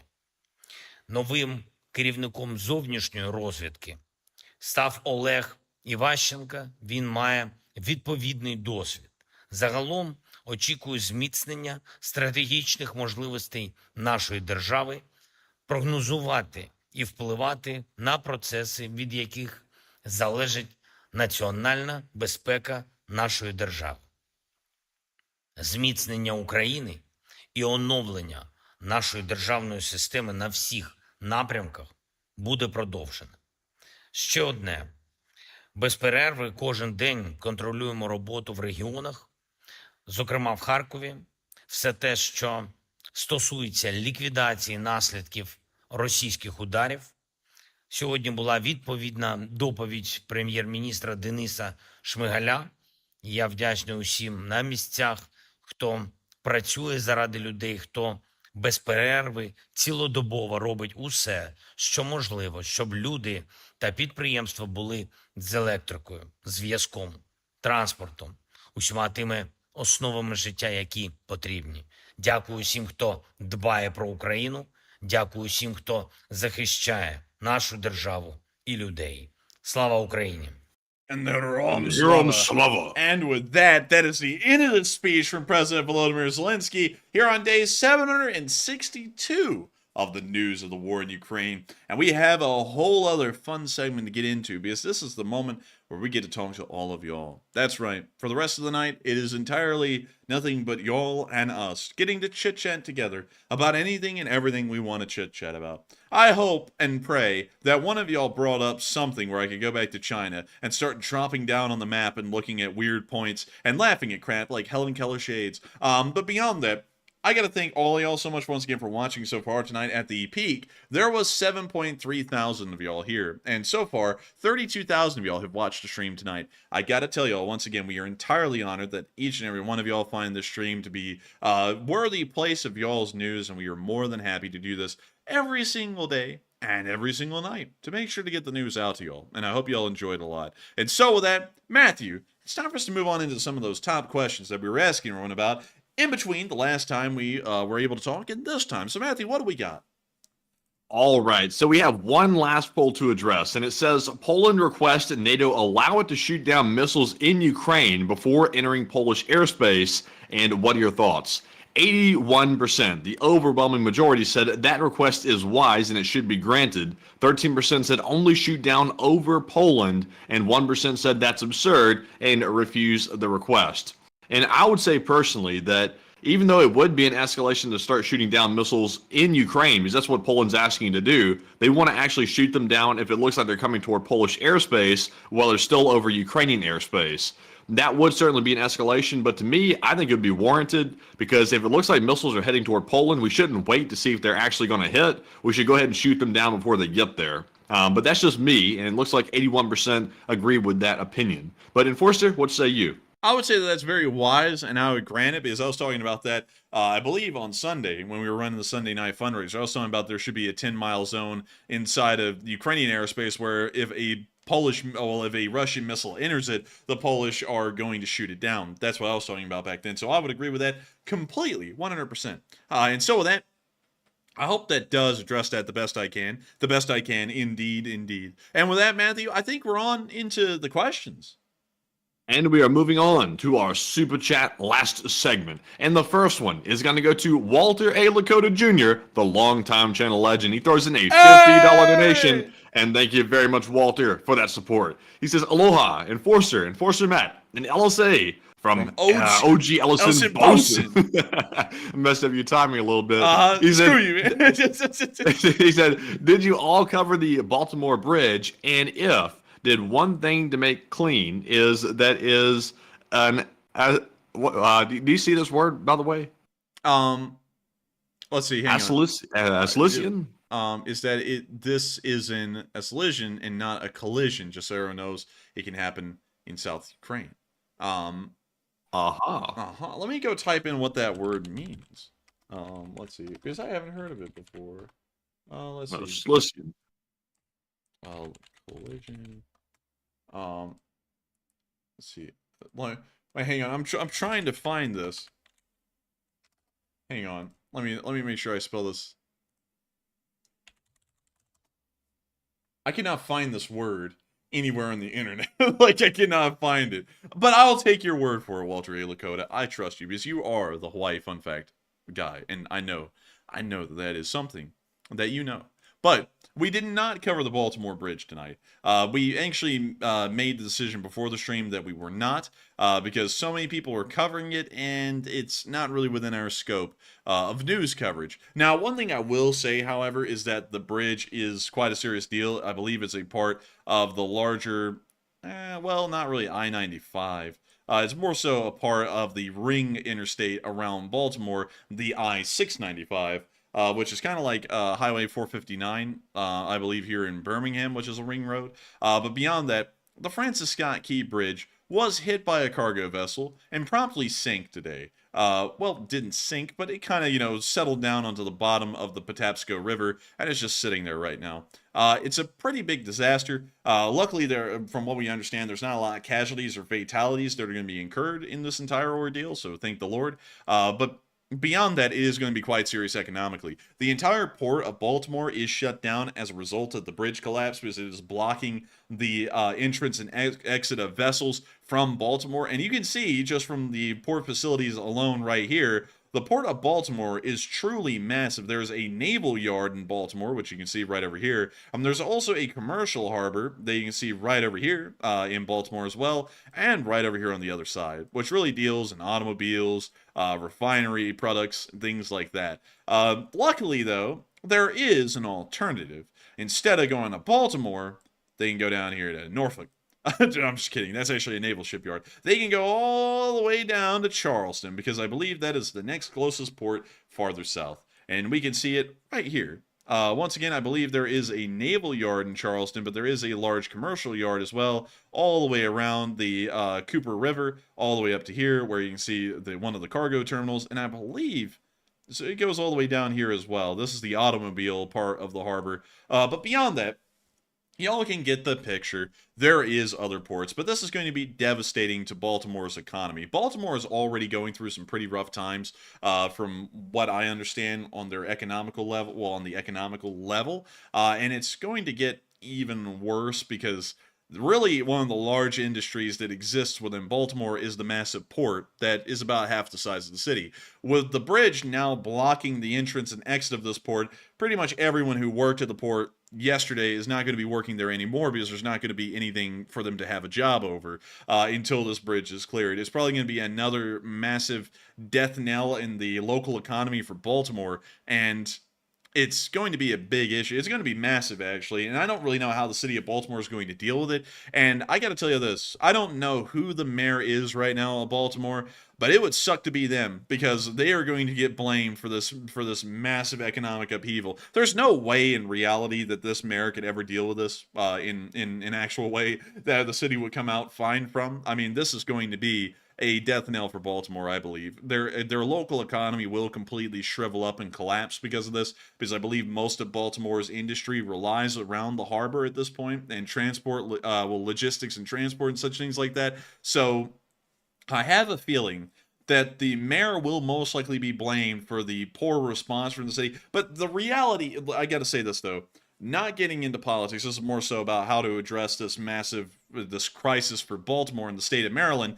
There isn't anything that this mayor can do in reality beyond the search and rescue effort that's underway, and then trying to clear out the bridge and get rid of it, and then try and build another bridge later on down the line. That's really all that this mayor can do. So the economy is going to be screwed in Baltimore either way, no matter what happens, whether the mayor was a god or whether the mayor was just the worst mayor ever. It's going to be a disaster. So I feel sorry for them. Don't know who they are, but they're going to get blamed for everything in about 2 years' time.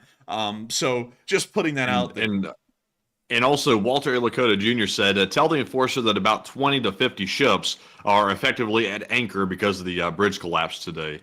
And thank you for sharing that, Walter A. Lakota. And I would have assumed that it was going to be a large number like that. And that is a lot of ships. Imagine all the ships that are in harbor right now at Baltimore that will not be able to leave until that bridge is cleared. At least some of the bridge through the navigation pass right here.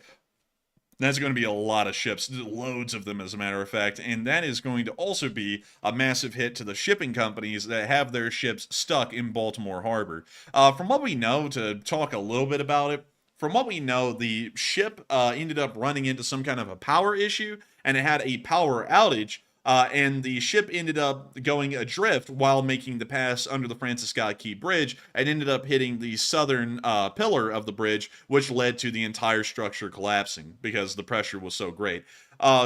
I've already seen to my understanding, real quick. I think, if I'm not mistaken, the vessel was heading out this way in the river, and then all of a sudden it lost power at some point. And I think there was a pilot on board, a harbor pilot, helping them pilot the vessel, and it lost power twice. So they sent out a mayday call, and somehow the law enforcement officers were able to get on each side of the bridge and sort of block traffic very quickly, which that probably saved a lot of lives.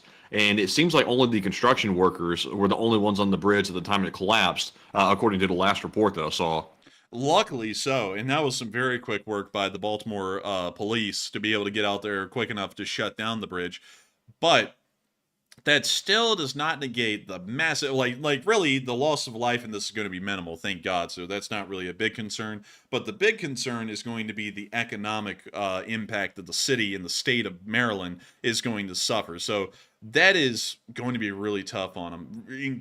Like I cannot stress enough how tough this is going to be. I don't know the exact economic breakdown, but I have a feeling that probably a good majority of Baltimore's economic activity and the jobs in Baltimore probably revolve around working at the harbor, or more so the port. Because just look at it. I mean, when you look at Baltimore, the entirety of the Patapsco River is the port on both sides, all the way into the city and all the way out of the city. So that is going to be huge for them to try and deal with and try and clear out this bridge. But another thing that is really interesting about this is that there have been some people out there who are already making conspiracy theories on the bridge, going, isn't that kind of odd that the cops were able to get out there quick? It's like, who in the world's benefiting from this if they were destroying the bridge? You know, like, I don't even know what the conspiracy theories are getting at. It's like, it doesn't benefit anyone. It is just a loss of money. You know, like I saw some pro-Russian accounts blaming Zelenskyy for it, saying that he sent these guys on the boat to come do this. Really? Yeah, seriously. I actually heard some idiot blaming the DEA for this in some way, shape, or form today, and that was stupid too, because it's like, how in the hell is the Drug Enforcement Agency even involved at all with the incident at the bridge? Because the pilot, if any government organization is responsible for this incident, it would be like, and it's even a stretch to say this, it would be the NTSB, because the pilots at these ports are hired and pretty much controlled by the NTSB. And so it would make no sense to blame the DEA, because the DEA as a government agency was not involved in this at all. This would be an NTSB affair, really more so a company affair for the company that owns that vessel. But let's see. Tell the enforcer the reason I brought that up is because it does affect the U.S. economy and also Ukraine as a maritime economy, something to take into account. And that's true, but I feel like this won't affect Ukraine too much because there are a lot of other major ports up and down the coast here in the United States. So hopefully it won't affect them too much, and hopefully there's not a lot that's going to be caught up in Baltimore Harbor, or some of the stuff that's in the harbor can be transported to other harbors and not overlog them with the amount of outgoods that are going out of the ports that this stuff has to be moved to. But this is going to be a pretty damn tough thing to deal with. I mean, the scale of which, I mean, it's going to be crazy. Like, I'm trying to think about everything that I could even try and bring up. They're going to have to transport all of the containers out of the port by truck to another port somewhere else. They're going to have to take all of the petroleum products, and they're going to also have to figure out how to transport those out somewhere else. They're going to have to figure out how to transport everything out, because these orders and these shipping orders still have to be filled right now. There's no delay on that. They still have to be shipped out somewhere, so this is all going to have to get moved. So you're going to have loads and loads of truck drivers just running contracts endlessly from Baltimore Harbor out to other harbors to get the stuff out. Then you've got all of the crews aboard these vessels that are now stuck inside of Baltimore, and they have nowhere to go. So the companies that are pretty much hiring these crews are going to have to figure out what to do with them. Probably just fly them all out back to the company headquarters and then redistribute them onto their own cargo vessels, or keep some of them there to maintain the ships. Not only that, the harbor fees are going to be mental for some of these companies, because it's not free to sit a ship at a harbor. Like you're pretty much renting out the spot, so you have to pay the port authorities the entire time the ship is sitting here. And I don't know if the port authority is going to be waiving those fees, considering that these ships are now stuck. I have a feeling they're probably not. And so these shipping companies are going to be paying out the kazoo for that. Not only that, ship maintenance, because the ships will still have to be maintained. Not only that, now these companies that own these vessels can't even use the ships to fill other contracts or other contract jobs. So now this ship is just a money pit, and there's no way to make any money out of the vessel anymore. So this is going to be an unmitigated disaster. I'm telling y'all, it's going to be bad. Y'all just get ready for this, because y'all are going to see Baltimore go from being a pretty not okay city, because everyone already jokes about Baltimore not being that great off. It's going to be even worse by the end of it. It's going to be horrendous in Baltimore by the end of the year. It's going to look like the Great Depression hit the place. But with that, I see Cybergeck saying, "Oh man, I'm telling you, it's not going to take that long to open up those shipping lanes. Oh man." And maybe not, but I have a feeling it probably will take months, because when the bridge collapsed down in Tasmania, and this is the only comparable thing that I have, when the bridge in Hobart, right here, I believe it was the Tasman Bridge, collapsed, it took them like a year or more to rebuild that bridge, or to even clear out the harbor, and that was a huge thing for Hobart, and a really tough thing for them to deal with. So that's what I'm working off of right now. Of course, there's probably a lot more infrastructure available near Baltimore than there was for Hobart and Tasmania, but that is still going to be tough. But with that, I hope that does address that well, and thank you so much once again for the massive amount of support, Walter E. Lakota, and helping this channel to keep on running. And also, let me make sure to get back to your super chat, because I was making sure to check out the live chat in the meantime. Let me get back to it and make sure I reread everything. And it can happen in southern Ukraine too. There could be a cargo ship passing through the Kerch Strait that ends up hitting one of the bridge supports and knocks it over. That's entirely possible. Maybe that's something that'll happen in the near future. Who knows? But anyways, with that, thank you so much once again, Walter E. Lakota, for being our OG Ellison bosun, and I hope I was able to address that fairly well, at least from what I know. And once again, I gotta say this, I'm not a maritime expert. I don't really know a lot about the maritime world as far as the logistics are concerned, so I'm kind of working off of my common knowledge of what I think it would be like, so, you know, take it with a grain of salt. But with that, thank you so much once again, Walter E. Lakota, and we are on to the next one. And our next one goes to the longtime channel legend, Marius Holton. He throws in a $50 donation. Very generous support, and we appreciate it very much, Marius. And they said, "Hey guys, and thanks for giving us with insomnia something to watch." It says, "I've been watching the channel since just after the war broke out, and Motley's not live though. And adding 50 backs for ammo, and just in case the Easter bunnies show up, Marius." Hey! Huge shout out to Marius Holton, channel legend. Been here forever. That Easter bunny, he's showing up with ammo, man. What kind of bunny is this? He's a thug. Man, I like that bunny. It be pimping. But beyond that, I gotta thank you so much, Marius, for being a channel legend and an old guard. You've been around for an incredibly long time, and I gotta thank you so much once again for the incredible support and helping this channel to keep on running. And thank you so much for watching the channel for so long. It's crazy to us that people do watch the channel for forever. And it's cool to know, Marius, that you've been one of the people around since really the first month of the war. Also, on top of that, I have to say that the Easter Bunny hopefully will be visiting us soon, and hopefully we will get the more ammo. Yay! I love ammo. Ammo great. Ammo good. Ammo keep us safe. Safe from crazy people. So crazy. But beyond that, thank you so much once again, Marius Holton, for the support. And also, really quickly, thank you for being one of our Norwegian viewers as well. You threw in some Norwegian krona, and I don't know what part of Norway you're in right now, Marius. But still, really cool. You know what, Matthew? Let's drop down in the town of Bergen over here. Let's take a look at Bergen. Max. Oh. Nice. All right, so we're going to move down the street. What is this? I have no idea. I was like, I don't know what that is. But let's see here. So, we have Sports Depot 7-Eleven. That food's looking so good on that sign. I'm starving right now. That's why my brain's not functioning right tonight, because I'm so hungry. Man, I'm so hungry. And then there's graffiti on the door. LA Fountain. Nice. Let's see. There's Della. You see Della? Right there on the wall, to the left. Della. Man, they're just trying to tempt us now. La Taquiera. Taqueria. Oh, I've heard about that somewhere. I don't know where I've seen that, but I've seen it somewhere. The Royal Donner. Man, they really tempted us with the flavor of food. Like, they're just like, you want food? And I'm like, yes, I'm starving to death. I ate, like, so much spaghetti, and I'm still starving. Bourbon Music Boutique. Nice. I like that. So I guess it's like a music place or something. But let's see here. Let's see here. And then the tram ends. So sorry, Chris's mother can't go farther than here, because sadly she can only get around town by having a tram run on her. But moving on from that, this town is beautiful. Oh, look at that. Dude, that is really nice, actually. Just the mountain in the background. That's pretty cool. Just a mountain. It's just like, wow, they just plopped a mountain down in the background. But still, this was a nice addition to the town. I'm glad they built that next to it. What's this place? Right there. What is this? I want to find out what that is. It is the national scene. Oh, nice. What is in here? Nice place. No, come on. John Albrecht did me dirty. He said, I'm so sorry, man. I'm having good pizza at the round table. Good.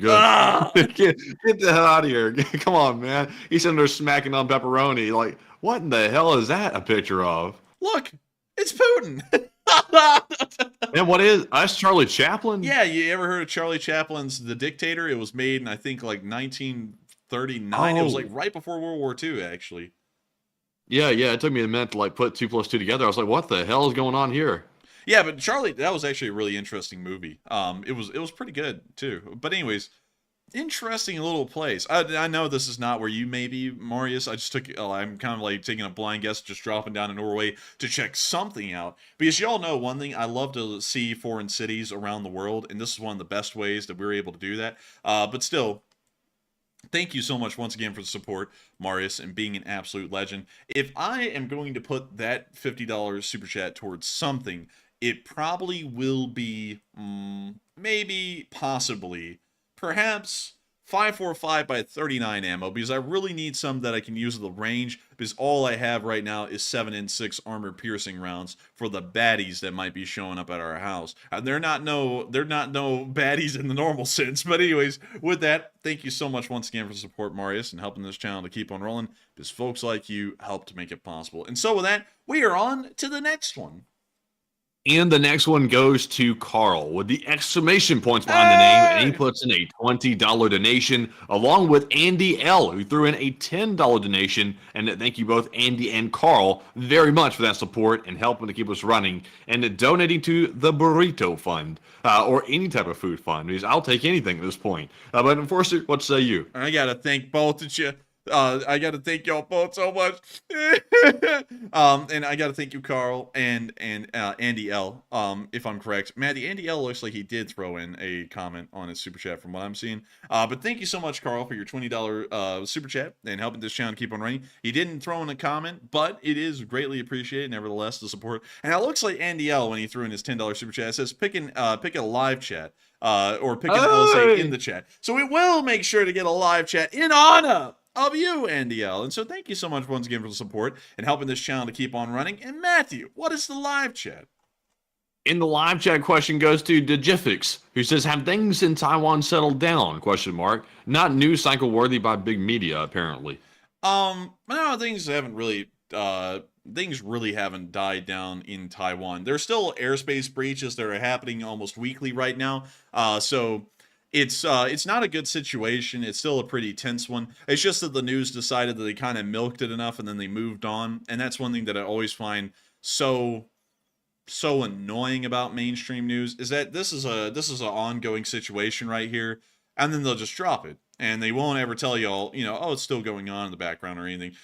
It's just really annoying. No, it's still going on. The Taiwanese are still reporting airspace breaches and stuff like that all the time. So let me go to Twitter really quickly and show y'all that. So, Republic of China. Let's see here. Dang, there's so many fake accounts posing as both the People's Republic of China and the Republic of China. Let's see. ROC. Here we go. Ministry of National Defense for the Republic of China.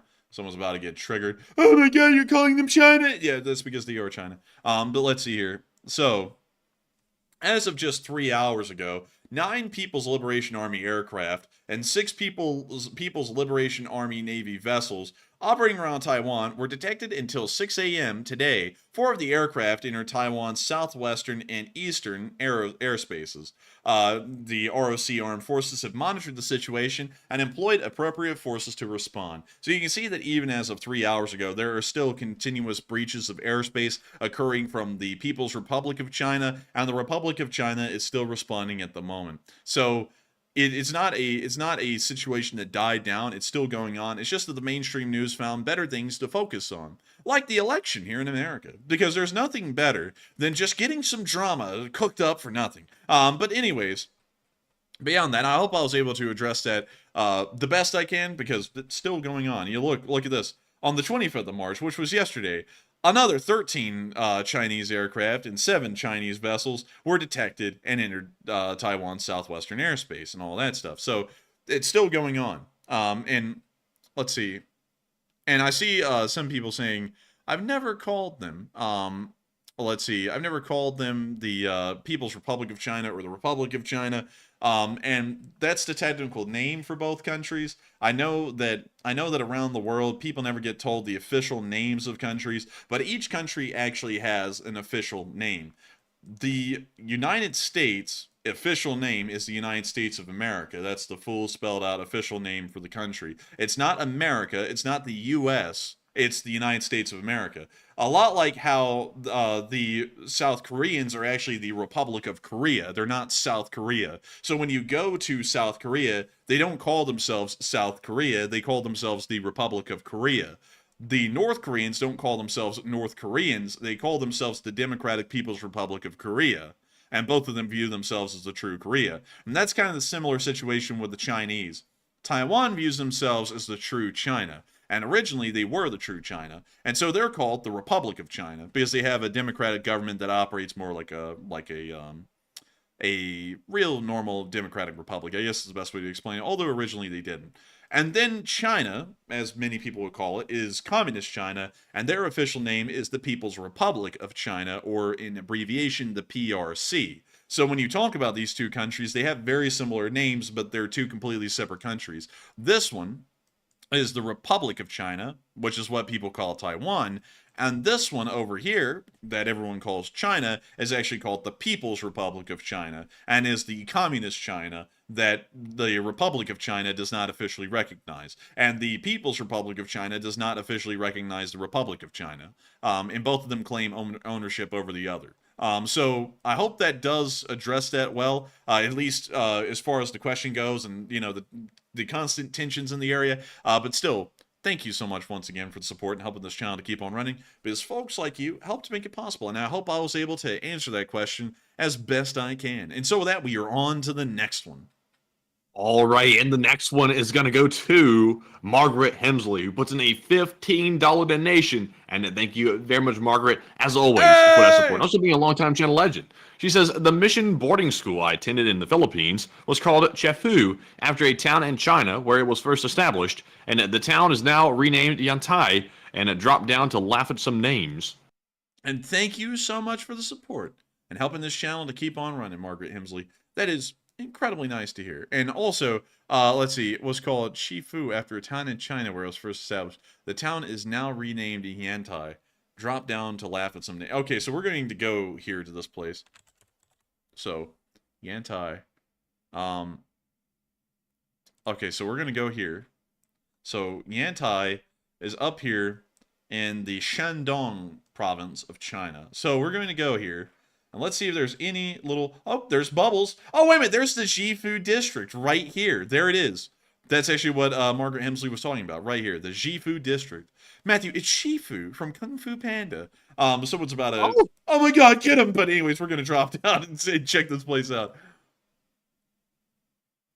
The Yantai Grand Theater. What kind of shows do they have going on here? Nothing really of note, but let's look around a little bit more. Yes, we have the thing. I don't know what that is. And we have the security cameras, the blessed security cameras of China. Oh man, China is the greatest country on earth. It's great.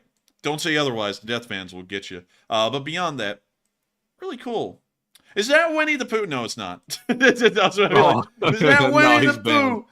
Well, let's see here. Let's go towards the docks. Let's see what we got down here at the docks. Do we have anything good? All right. All right. We got prison bars on some of the windows. Apparently low social credit scores there. And we also have the booking office. So that way, when you get your low social credit score, you can go in there and you can get yourself booked to try and up your social credit score. We also have this somewhat older building here that's called a spa, and has some very interesting pictures on the front. Very suggestive for a spa. But beyond that, we can also see this this lady right here giving the bombastic side eye to the camera. Probably going to report him to the authorities really quickly.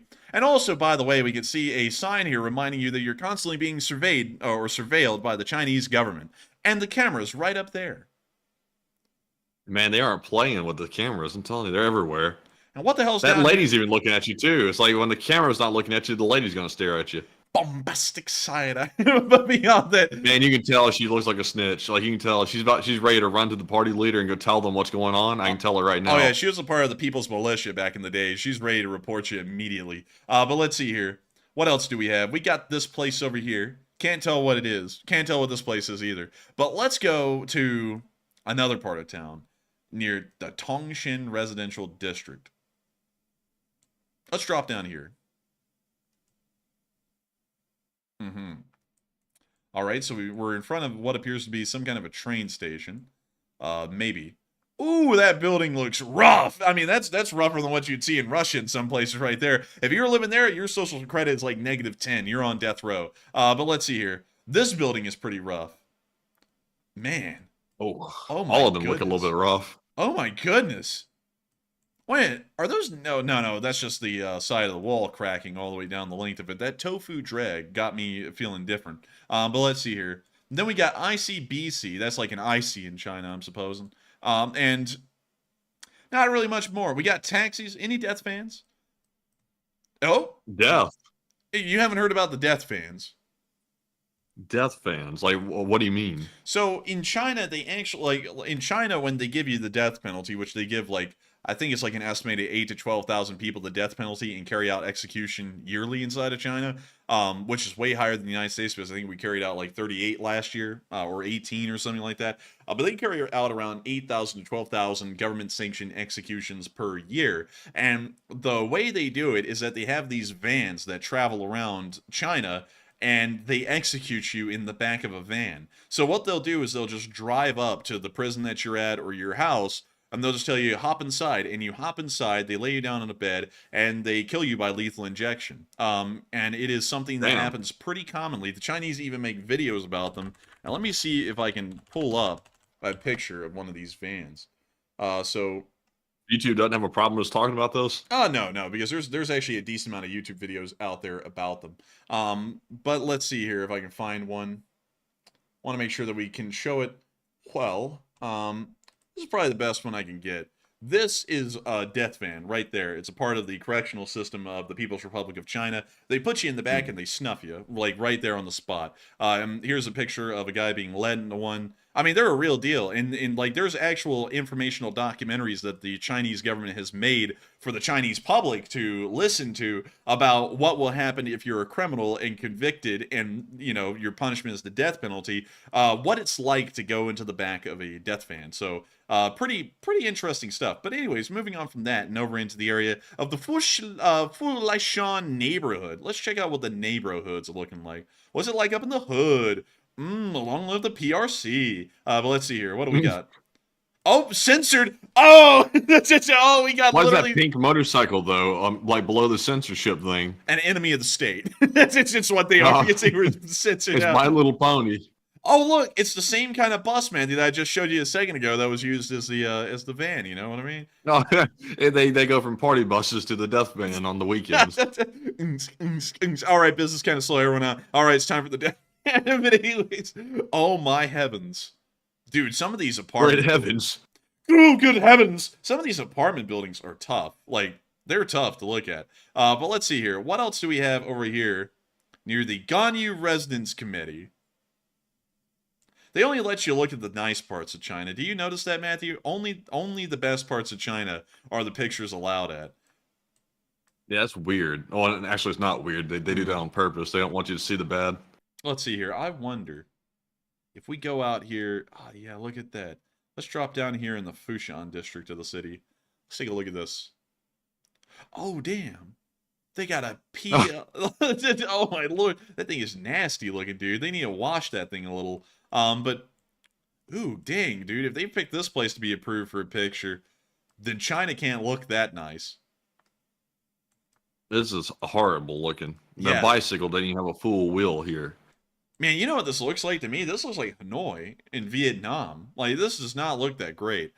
It's horrid. Yeah. Look at that. Look at that. There's literally a motorcycle phased into a bus. Man, that's And then they're trying to outrun it. that's a punishment in China right there. But let's see here. Let's see if we can find anything else. Let's go right here. I just want to find one that looks like legitimately rough, because there's got to be one that they allowed that looks legitimately rough. This one was apparently just censored by the Chinese government, so we can't even see that one. So how about we go up to here, to this mountain? Ah, yes, an area of natural beauty. They'd show this off, but I want to find a legit part of the city. I want to just find a normal part of the city. Can we do that? Will they allow it? Okay, so we got China Post, the Chinese mail office. And then we got China Unicom, so I'm guessing that's one of their communications companies, the state-run ones. And then we got this forklift here. We just got industrial machinery out here in the middle of the street. And then you have our sun, because that is our sun. But let's see. And then That's you like got the Russian store, arson store. dude, and then you got the bus that's 3 buses long right here. Look at that. It just goes on forever. It's a mega bus.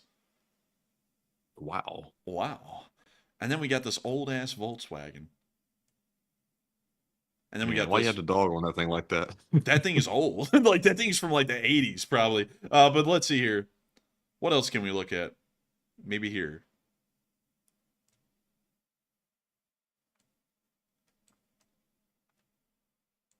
You know, Not this... bad. Oh, look at Tofu Drug Construction, though. right here. Yep. It's easy Yeah, to straight spot. up. Look at that. I bet you this entire place isn't even occupied. There's no one living in there. It's probably all empty. Yeah, unoccupied. It said no one living. Yeah, I would agree. Wait, there's a broom. There's a broom on the ground without a handle. Do you see that? Oh, damn Look at it! It's an apple. Oh, Man, my. I knew this place was fishy. Yeah, dude. Yeah. Let's see here. What else do we? Oh, what do we have over here? Since 1840, I'm doubting it. All right, I'm calling cap, because nothing survived the damn Chinese Civil War.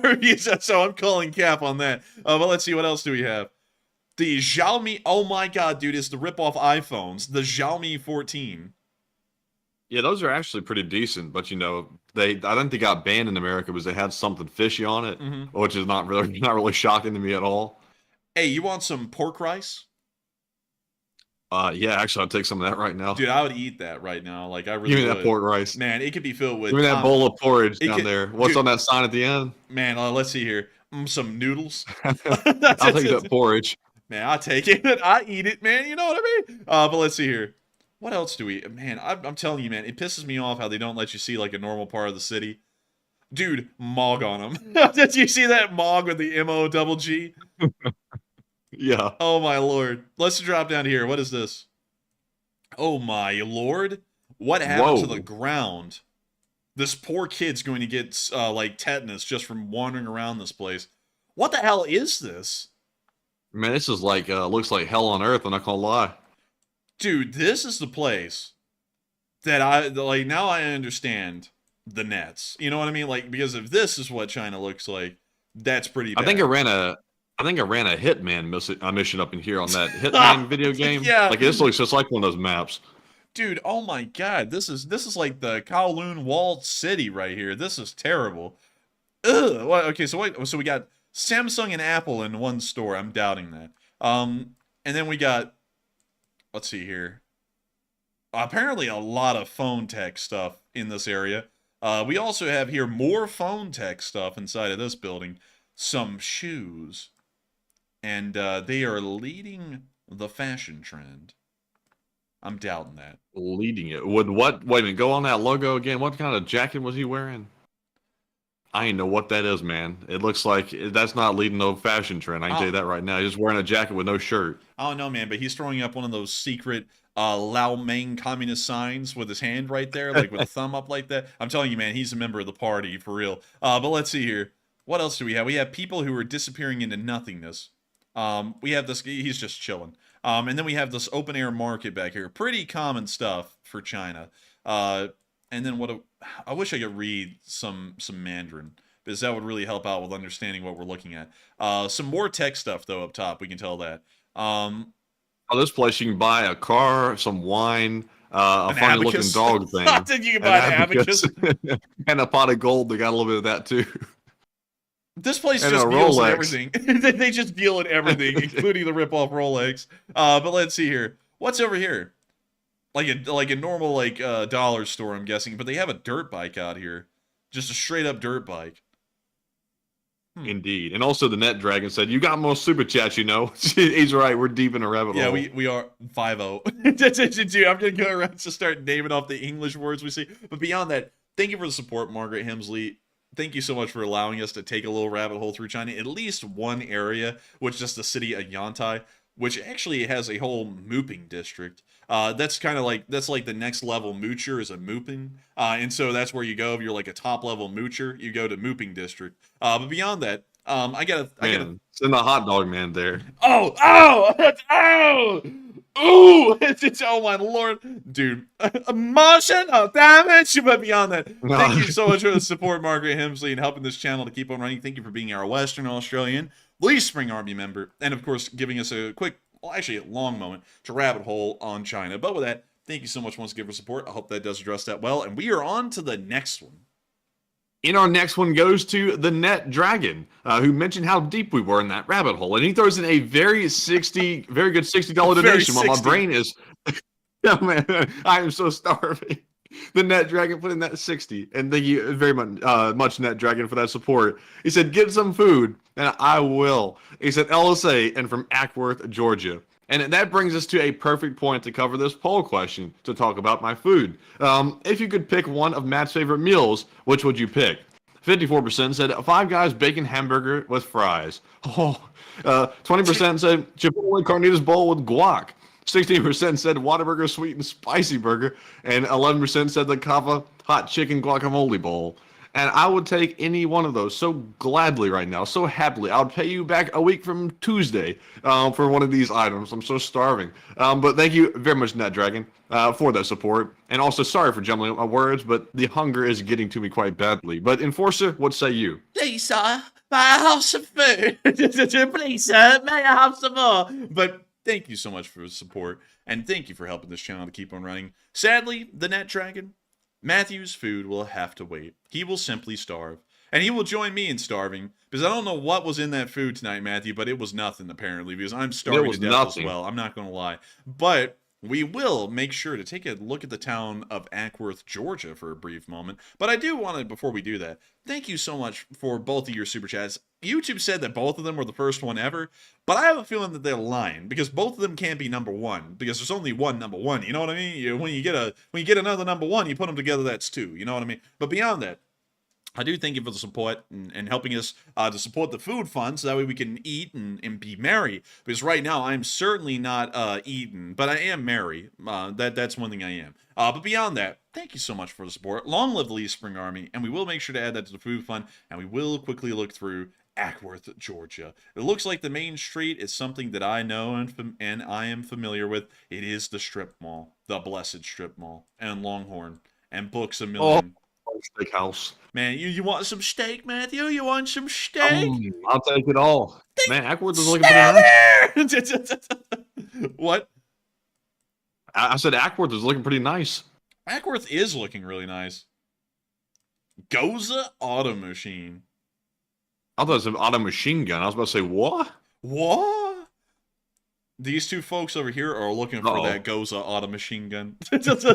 Man, well, wait a minute. Zoom back in on that dude over there. What? I don't know. Never mind. All right. Wow, we're moving on down the street. I'm not going to comment on that. I'm just going to move on.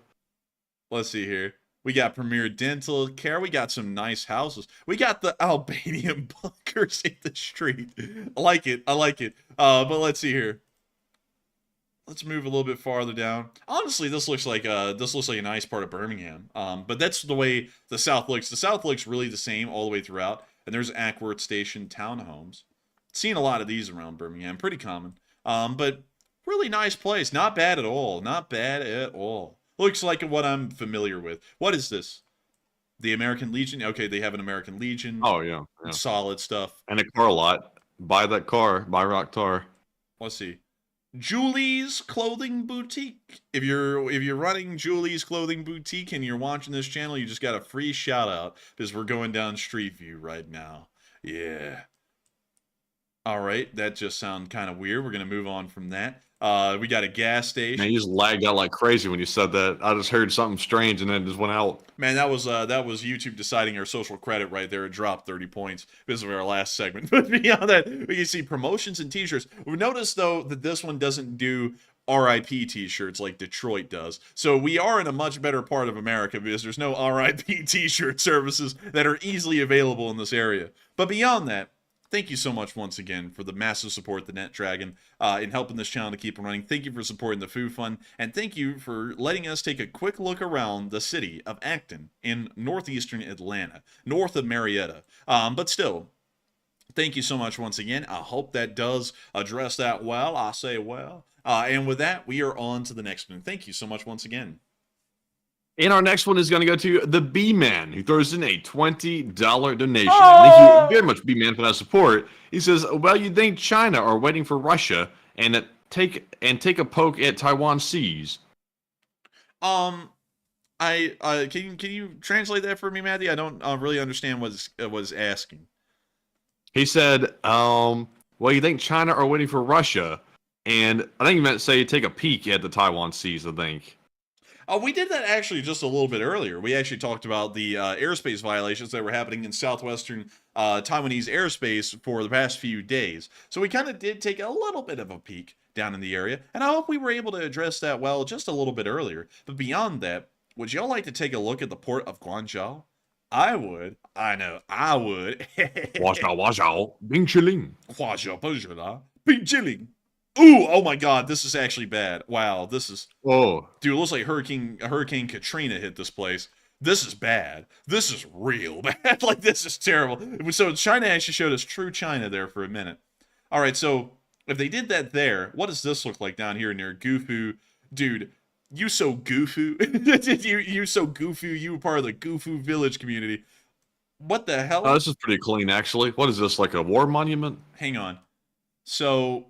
This looks like something celebrating like Western Europe or like the world for really like seafaring people. Look, there's like Christopher Columbus meeting the natives, and that I don't even know who the hell some of these people are really supposed to be. George Washington. Yeah, I was about to say that kind of looks like George Washington, but I was like that'd be weird to include him there. But what is the other side then? The same thing, it looks like. That's weird. What the hell is this? So I guess this is just a monument to seafaring peoples and people who have achieved stuff in the world of seafaring and navigation since it's close to the port. That's kind of whack. I never actually expected the Chinese to include anything about the Western world, because if y'all don't know this, the actual mainland Chinese view Western countries as savage and barbaric, and they even write about Western civilizations, even to this day, as being savages and barbarians. That's what they actually call people from Western Europe and the United States. I did not know that until I actually took a history of modern China class, and I had to read a book that was written by a Chinese person about the West, and very commonly did they call Americans and Europeans savages and barbarians, which I found to be kind of a little racist. But anyways, moving on from that, it's time for us to get on down into the rest of this place, where this highway is, out in the middle of the sea. But what do we have right here? Matthew's just like, food. Like, that's what I know what's going on in the background. He's like, hurry the hell up. Oh my God, what the hell is this? What Dude, is that? What is that? It's so grainy you can't even tell. It's like a lawnmower hooked up to a wagon. I think they blurred it out on purpose. They didn't want to show this atrocity on camera. It looks like a damn rickshaw or something like that. Oh my God. Man, what is that? I don't know. It looks like it literally looks like a lawnmower hooked up to a trailer. That is terrible. Oh no. Let's see. Dude, that person hitting the stanky leg. They ain't walking across the crosswalk. That person's hitting the stanky leg. What is it? Oh, the liquor store. Now, I know the liquor store when I see one because they just have a giant bottle in the logo. So that's a liquor store. And damn, it's a big one too. But let's see. Oh, then we have a little tuk-tuk right there. And another one. And a car. Well, oh my God, dude, there are so many tuk-tuks. Look at that. There's 1, 2, 3, 4, 5. That's not a tuk-tuk. Man, it's a truck carrying the wagon. Nah, dude, that's a duck because when you own that one, you're you know, FF, but it rhymes with duck, you know what I mean? But anyways, let's go over here to Jiangxi and go check it out. Ah, yes.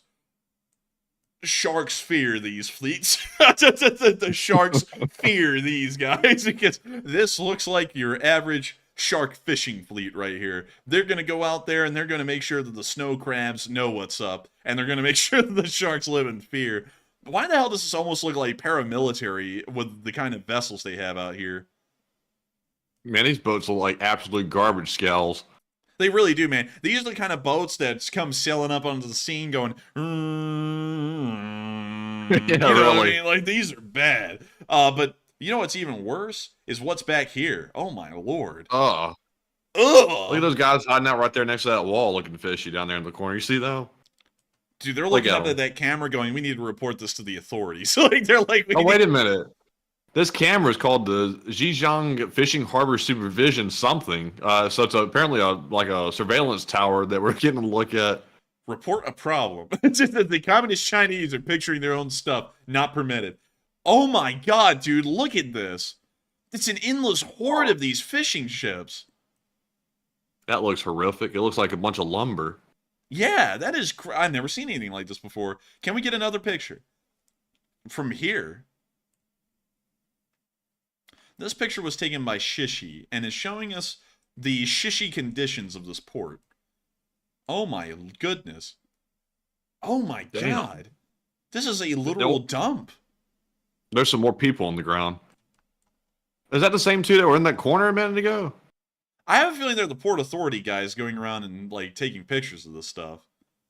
Yeah, that looks like the exact same two guys that were over there in the corner a minute ago. And what's that gang of dudes doing over there? You see them?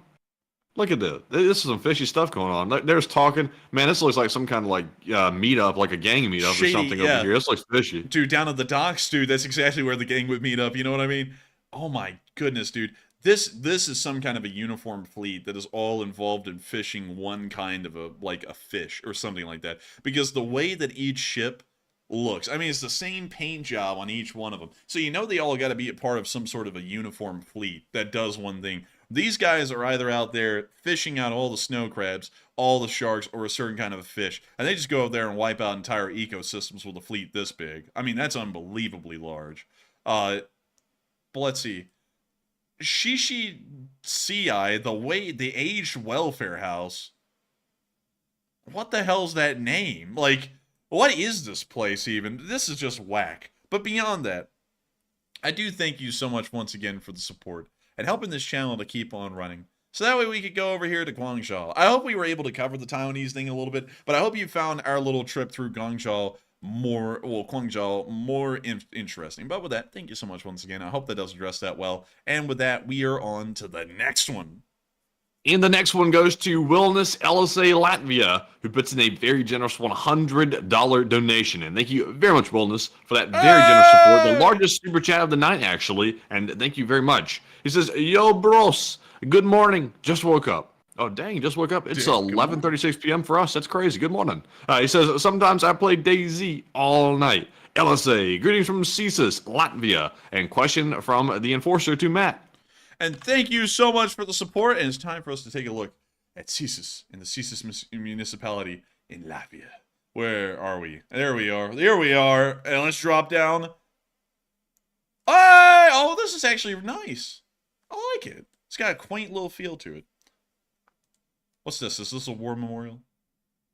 Probably so. I would assume so. But this is a really nice looking little place. It's what I would think of when I think of Latvia.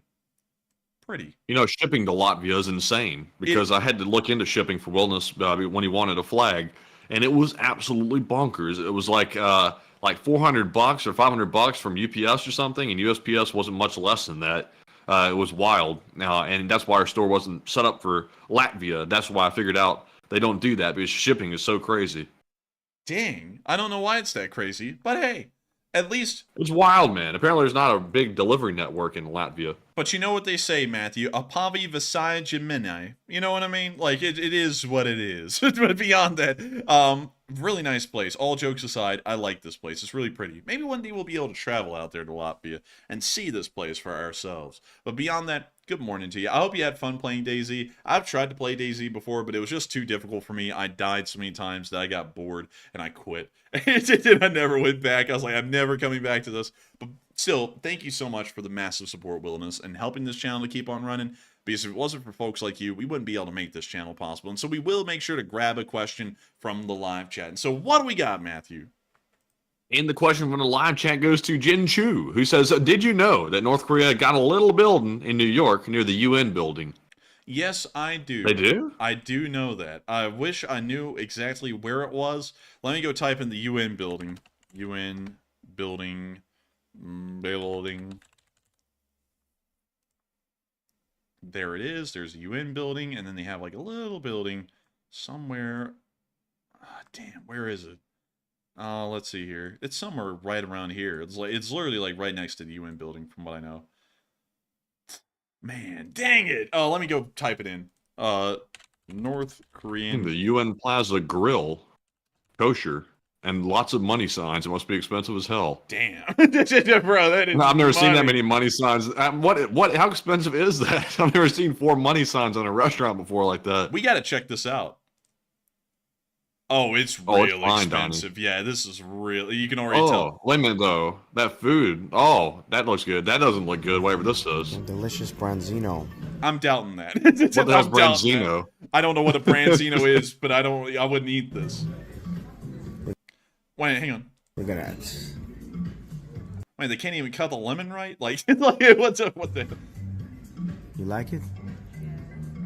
All right, well, we're going to move on from this. But anyways, she's like, yeah, I was like, nah, we ain't. But yeah, this is really, you can just tell this would be really, oh, look, beignets. Oh, man. This is not worth $4 signs. This is like food for $1 sign. That burger looks juicy, though. Like, I would take a burger. Let's see. What the hell is this? What is that? Like, what is that supposed to be? Pate, I think. That's what you feed cats, and you put some guacamole on top of it. I would not eat that. Some tacos. Okay, listen, y'all. Oh my god, man, that's not worth $1. Like, No. that's a joke. You don't even get a lot of it for what you're paying for. It doesn't even look that good. Like, you can get this at a normal, like, place. What the hell are these burgers? Oh my god. Man, that looks terrible. Like, what the hell is this? Like, this is the UN Plaza Grill? Like, this is like, should be torture. Can we find a menu? Wait a minute. What? Wait, hang on. Hold up. Oh! Whoa, wait a minute. Whoa! Whoa! Wait a minute, we gotta get on the street. Oh! Oh my god! Oh! Oh no! Man, we do not do politics on this channel. The best burger is the best burger. Dude, that was a shock. I saw the building. I was like, hold up. I was like, wait a minute. Like, okay, so hang on. Only the best burger, water, the best water, the best steak. The best fish tacos. The best fish tacos you've ever seen. But where is, okay, so we gotta move on from that now, because it's just going to go badly. We need to find the damn North Korean building. It's like right down here somewhere. It's the permanent mission of something of the, oh, hang on. It's like at the end of one of these streets. It's on 45th Street. Yeah, so it's right here. That'd be somewhere around here. Can we see it on the street?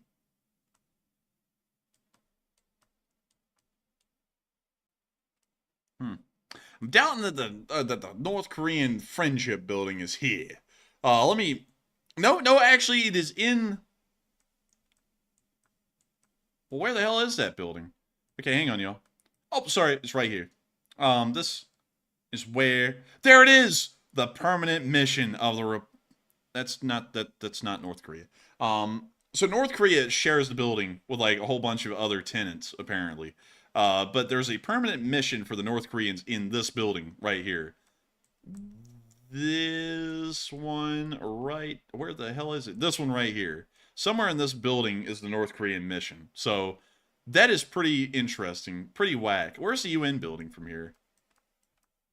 New York, it's a grid. But beyond that, I do have to thank you so much for the support and sharing that with us. And I hope you like this little rabbit hole that we went down here, because it was one hell of a trip. It was one hell of a trip, that's for sure. But I want to go back to the UN Plaza Grill really quickly, because now I'm actually like legit curious, because like what the hell are these? Like I'm gonna have to go look at a menu. I'm sorry, I'm gonna have to take this off screen for a minute and go look at a menu to see if we can get the prices. Reviews. People are ranting and raving about it. Maybe these people don't know what food is. Oh, we finally got a menu. This is the menu? Oh, hang on. There's an actual video of this, too. Dessert time. We're just going to mute that. It's the same guy. Dessert time. Thank you, sir. Thank you for sharing that with me. But Oprah cake. Opera cake, Matthew, not Oprah. Opera. It's Oprah Winfrey, my God. But wait. So you just, yes, I'd like some liquor, please. One liquor, please. Hold the ice. Like, yeah, just liquor. It could be anything. So let's see. Here's a legit menu. So let's see. Oh yeah, it's pricey. That's for sure. Yeah, it's pricey. I think it's like $75 to $40 a plate. Man, that stuff did not look like it was worth that. No. For a veal chopped schnitzel, it's $75. You would have to be a really wealthy person to say you ate a schnitzel at this place. No, I wouldn't eat here. Viosta said war crimes served cold on a dish. It could be. Right outside the UN. How are they overlooking this? Man, roasted half duck for $57. Oh my God. Okay, so this is a crime against humanity just from the costs alone. Signature roll, Central Park, because that's how we roll up here in this hoe. But we also got the Tokyo Tempura. Some of these names just sound so uninspired. Like, really do. Like, UN Rainbow. What the hell does that mean? Like, what is that? I don't know what that would be. I don't even know. I don't know. Jalapeno and the sushi. I don't know about that. Topped with tuna, yellowtail salmon, and fluke. It would be a fluke of a place for me to go here once and then go back again. It would be a damn fluke. I'll promise you all that. But yeah, I would need the UN Plaza Grill just from my first impressions. It seems really overpriced, and the food doesn't look that good. And look, it's just right next door to the Smallpox Memorial Hospital. So I guess, maybe you get a little bit of smallpox in the dish. But beyond that, I do thank you for the support once again and allowing us this little trip around New York City. Because it was enjoyable. It was enjoyable for sure. And so with that, we are on to the next one. And the next one goes to Ed, who puts in a $23 donation. And thank you very much, Ed, for your support as well. He says, hey, LSA and enforces. Irish Ed here. And question. About a year ago, I asked how many air defenses Russia has. And you estimated 800. And how many Patriot systems do we have? And how many can we produce per year? So in total, there is approximately 1,106 of these Patriot launchers that were made in the United States, and 483 of them are still in service as of 2010. And then 172 of those launchers are overseas in foreign countries, exported to them. And so, going off of that and answering your question, we actually have a lot of these things. I don't know how many we could produce per year, because usually as far as the defense industry goes, it's kind of on a contract basis, like how much production can be made, and really the sky's the limit. As long as they have an unlimited budget, they can go and hire everyone that they need from wherever, and just have them produce the equipment. So I can't really give you an exact number on production, but there is hypothetically 1,100 of them that we could put into service, and on top of that, there's another 1,000 or so of them that are in foreign countries being used by them. Or actually, I believe it's less than that if I remember the number correct. It is 172 launchers that are abroad in foreign countries. And so with that, I hope that does address that the best I can, at least with the information I can find. And thank you so much, Irished, for being an absolute legend and helping this channel to keep on running. And with that, we are on to the next one. And the next one goes to John Allen, who throws in a $20 donation. And thank you, John, very much as well. He says, Enforcer for Prez in 2028. Mass too early. He says, we the people rule in the United States of America. And I thank you so much for the support. And I thank you, John Allen, for wanting me to be president in 2028. But sadly, the law is the law. And I got to be older than 35 years old to be able to run for president. So sadly, I'll have to wait until 2040. But hey, there's a lot that can happen in between now and 2040. Many things. And I hope that all of y'all are here backing me up as I continue to try and make my way to the office of the President of the United States. And so with that, thank you so much once again for support. I hope that does address that well, John Allen. And thank you for absolutely being behind me and my future presidential campaign. Put an LSA in the chat if you want to see me be president in 2040. But with that, thank you so much once again. We are on to the next one. And the next one goes to Halligan218, who puts in a $10 donation and says maybe they saw the Russian recruitment posters and were so inspired they wanted to rush to the front lines to help out. I mean, maybe. Maybe. I mean, I don't think any of them would be Russian. I think most of them would probably be Cubans, Indians, Venezuelans, foreigners that the Russians push. Stalin, those kind of people. That'd be Russian to, they wouldn't be Russian. They would just be foreigners that the Russians put into the Russian army. But maybe the propaganda posters make them want to join. I don't know. Maybe not. But still, thank you for the support and helping this channel to keep on running. Because it is folks like you who help to make this channel possible. And so with that, we're on to the next one. And also, A. Grime said, ain't no way dudes in late teens or early 20s. And it is true. I'm 23, and the Enforcer is 1 year younger than that. So 22. It is true. It is factual. I mean, we sound 50, but we are just very, very young. We're barely in our mid-20s. But with that, we're moving on to our next one here, which goes to Siri, who puts in a 10. It says, good work, Enforcer Bros, and it did a road trip in Serbia, Bosnia, Croatia, and Kosovo. Beautiful. And it does look beautiful, indeed, Siri. And please look up the story about the Sarajevo Holiday Inn. Oh no, I think I know about Sarajevo Holiday Inn. Where do you sleep? I slept at a Holiday Inn. Let me go see if I can pull it up. Sarajevo Holiday Inn, Hotel Holiday. Let's see here. Hotel Holiday. It is the story, right? Let's see here. Hotel Holiday. Holiday Inn Sarajevo. Here we go. So let's see. I'm finding here. Let me go reference that super chat real quick to make sure I can get this correct. So this was Siri's super chat. Road trip. Look up the story about the Sarajevo Holiday Inn. And I'm not finding it, but it's probably a part of the siege of Sarajevo, I'm guessing. Because that's usually where all the stories that come from Serbia come from. But let's see. Oh, here we go. So, we've got it. Memories of a War. The Balkan and Bosnia War. This is being presented so romantically for the siege of Sarajevo to be like a literal hell. But beyond that, there's the Hotel Holiday. The Holiday Inn in Europe. The Holiday Inn, Sarajevo, is a symbol of the Bosnian Herzegovinian capital and a heroic survivor of the Bosnian War. The historic hotel was reopened in 2016 and is today known as Hotel Holiday. The hotel was closed for a year due to license loss and bankruptcy, but today has a new lease of life after being bought by a Bosnian businessman, Rasim Bajovic, I believe. But beyond that, let's go down to the Yugoslav crisis. Soon after the Olympics, the Yugoslav crisis intensified. Politicians would frequently gather at the hotel as a base. In 1992, Bosnian Serbian Democratic Party, led by Radovan Karadzic, held regular meetings in the hotel. It even became a temporary home for the Karadzic family. As the siege of Sarajevo intensified, international news agencies established themselves in the hotel. The hotel remains familiar to many people around the world who remember the news reports filed from the hotel at the height of the 90s Bosnian War, when reporters used it as their base. The hotel was often the only place with food, water, and electricity. The electricity generator ran off oil bought on the black market using foreign currency that was brought in by the journalists. Man, gotta give it to the journalists. Water was often unavailable and rarely heated. Staff had to negotiate Sniper Alley in order to get to work at the hotel. Oh my god, dude, imagine. Sniper Alley, man. That's a tough commute to work. Yeah, man.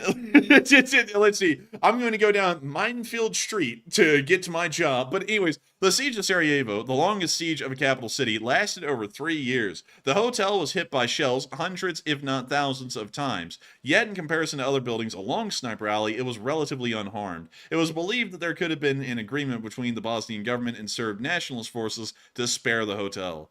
So that is actually wild, and there's the hotel as it stands today. Nuts. It looks kind of all right though. Well, that's post siege. You know, that's when they reopened it. But let me go see. They fixed it. Let's see. Let me see if I can find it during the war. I think I may have almost found a picture of it. Oh yeah, here we go. Now, back in the day, you can actually see the shell holes right here in the side of the building and the panels being blown away from the impacts. Yeah, you can a little bit. It looks like it looks like it's been hit. Let's see here.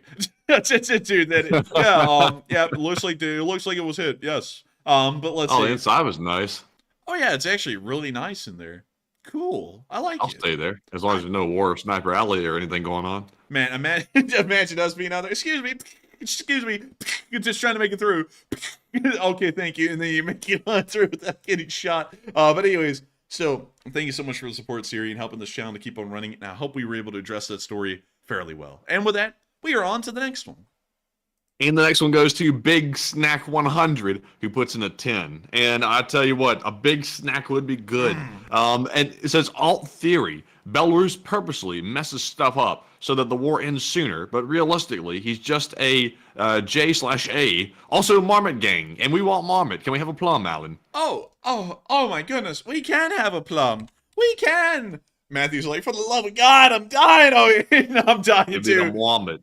Man, I'm about to eat this damn thing because it's got Bring him out. Oh, hello there. Hey. Oh, hello there, Governor. Can I interest you in a plum? We have 3 for sale. Or can I interest you in some rock or some blood next to it? Because the last person that tried to rob me of my rock got rocked. Damn, that's deep. Aw, man. Aw, man. Death be unto you. Aw, man.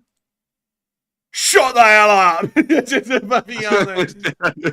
We love the Marmot. The Marmot is life. The Marmot is love. And I gotta thank you so much for the support and helping us to put Alan out on screen tonight. Alan, the Marmot, is a beautiful, precious Marmot. And not only that, that thing do be bricked up. Good googly moogly. But beyond that, yeah, man, I'm telling you what, he's more bricked up than that guy that got cussed out by that Russian soldier when he was getting blown up. Hang on. We gotta go back and reference that really quickly. That was a perfect moment to segue back to this. Братан, бля, один Man, wait a minute, what was that? Man, what did you do at the beginning, though? Like, look. Да ну ебать, братан, бля, один раз. No, dude, he's throwing it back. He did. Готов? Выстрел! Uh-oh. Oh, here it goes.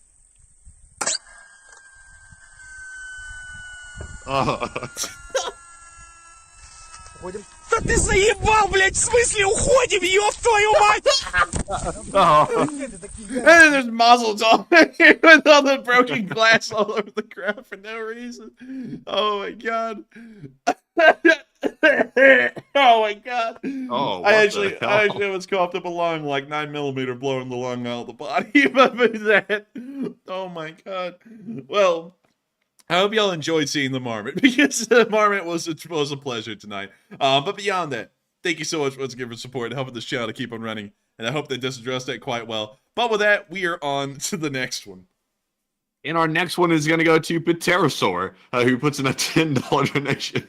And thank you very much, Pterosaur, for that support. He says, I'll sponsor a rabbit hole to go on a Street View stroll in North Korea. Now, Man, I don't know. I don't think there is no Street View in North Korea, though. Let's find out. Holy moly, there is? There's like Well, 3. it's pictures. Dude, there's like a picture somewhere in here. Near Simpyong. Dude, when you're a simp, you go to Simpyong. What? Oh. Wait, is that a car? Oh my god. There was a car out in the parking lot. With a government agent, like right outside. Is that a Mercedes badge I see on the front of that? Are those more That is government no agents? Mercedes. Yeah, I think they are. This is like some kind of government goon hangout. Dude, this is goon spot right here. This is this is where the goons go, near the frozen lake. Is that trash on the lake? That's trash on the lake. How the hell do you get trash? Like beer. Yeah, it looks like some random stuff. How the hell do you get trash in the middle of North Korea? Like, they hardly even have anything to throw away, but yeah, this is Look goon. down. There's hell down there. Look, it's Kim Jong-un's soul. Me zoomed into that and you put it straight into the black hole. Oh man, this place isn't that bad looking, but it's not any place I'd really want to go to. You know what I mean? Like, you know, I would have to really be off my Cheng Dong to want to go there. But let's see, what do we got down here at Wonsan? The beach. That beach looks way too nice. Dude, this looks like something out of Apocalypse Now. Like, this looks like the beach off of Apocalypse Now, I'm not gonna lie. But let's see here. What else do we have in North Korea? Doesn't look like there's, like, specific, like, streets we can go down. It's more just, like, vantage points, I suppose. What? Wait a minute. Oh my god. No way. No way. We can move? Oh my god. Someone risked their lives to do this shit. Look at this. This guy has an American name, too. It's like, what is this? Like, was this American? I'm guessing. We're at the end of this thing, by the way. We can't go any farther that way. Why does this look like the Rocky Mountains? Something about this doesn't ring right. No, it doesn't. It does not at all, because this does not look like North Korea. Like, the trees don't match up. Everything about this looks like it's from North America, honestly. Oh my god, I thought that was a suppressor on the end of a rifle, right? I was like, oh no, he's been caught! That was a really quick run, man! But, no, I mean, yeah, dude, this does not give me North Korea vibes. This is more like a northwestern United States kind of a thing. Yeah, I think this might be the wrong location or something. Yeah. Also, it's posted in January 2024. Like, they just came back. Wow, what a nice vacation in North Korea. I love North Korea. Well, let's go to Gyeongsan. Oh, this is... What in the world? Oh, you know there's some bugs up in here. Oh, yeah, this is definitely North Korea. That book right there. What's on the floor? DPRK 360? What is... What? What in the world? What? No way. They put it on the floor in the hotel, or is that fake? That's fake. Like, they put that in, I'm supposing. But oh my lord.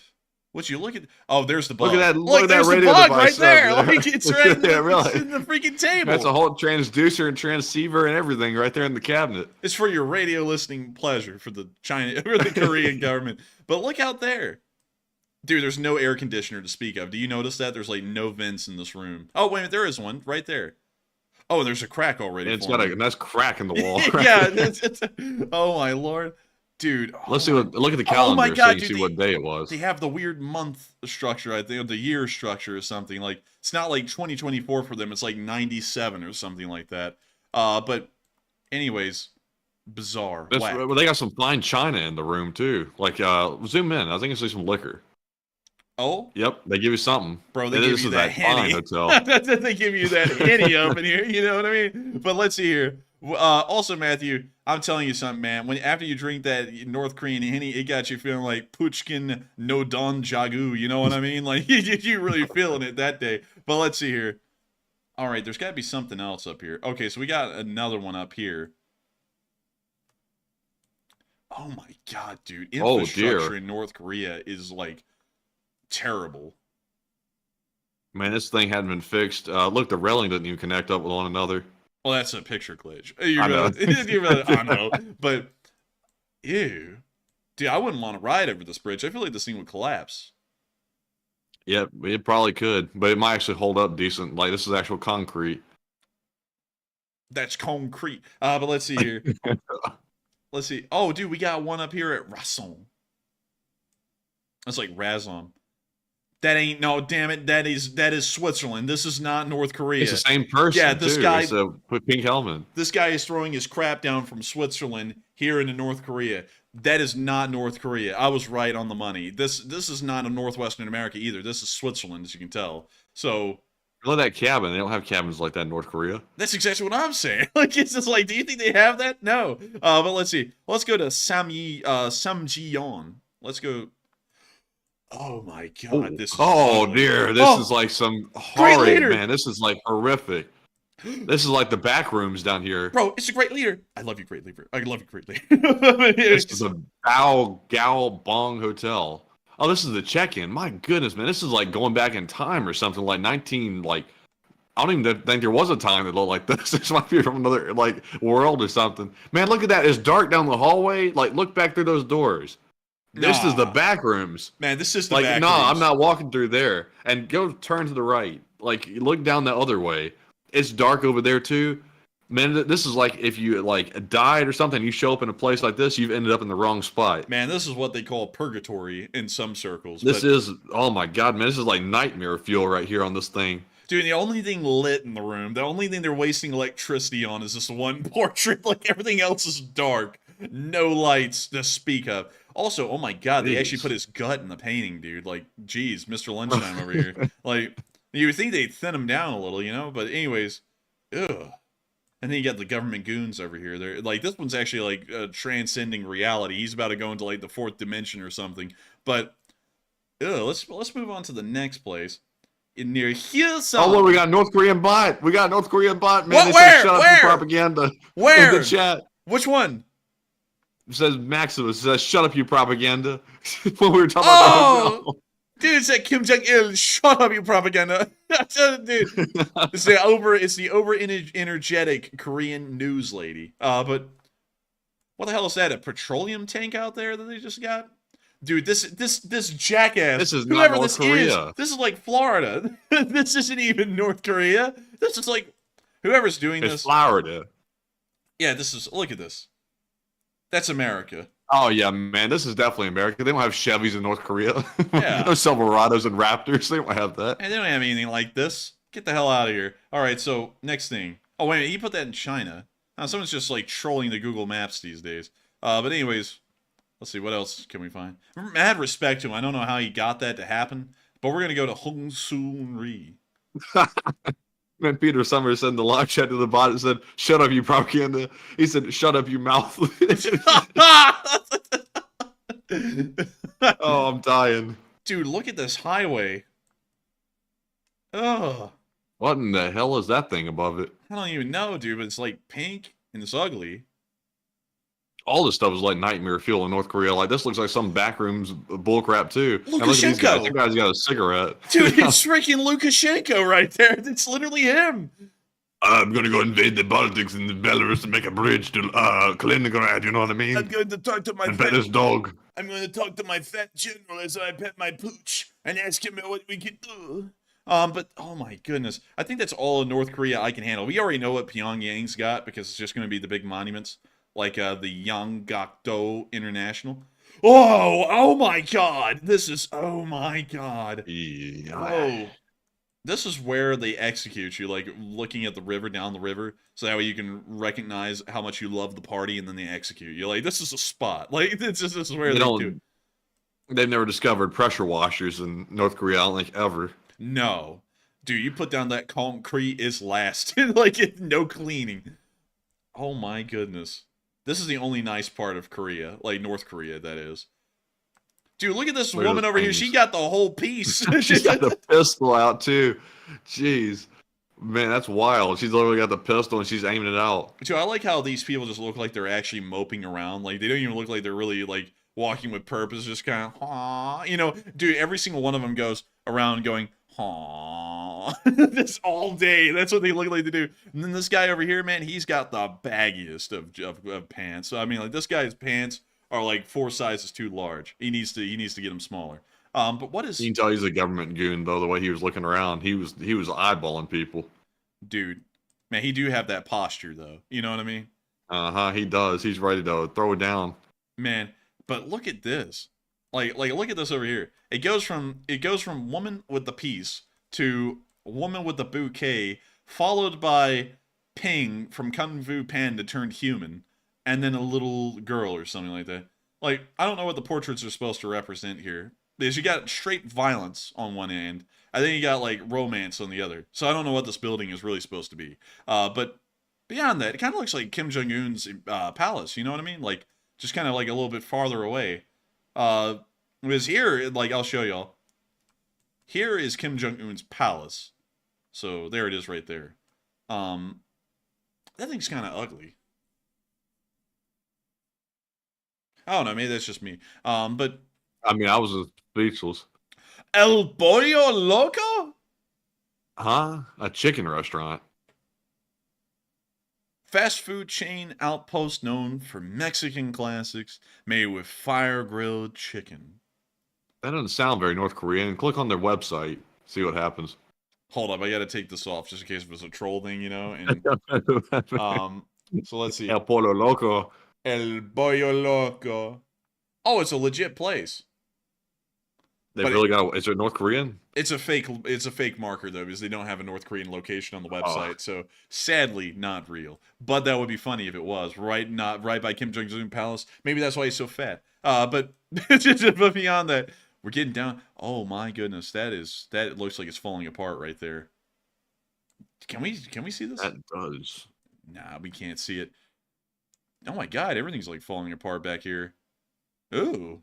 We do have more super chats to get to, though. We do. But with that, thank you so much for the support, Conferelli, and allowing us a walk around North Korea. Thank you so much. And with that, we are on to the next one. And the next one goes to the Net Dragon once again, who puts in a $20 donation and says another 20 to point at center of Ackworth. No. Is that his address? Well, thank you so much for the support, the Net Dragon. We do not pull up exact addresses on this channel due to fears of doxing.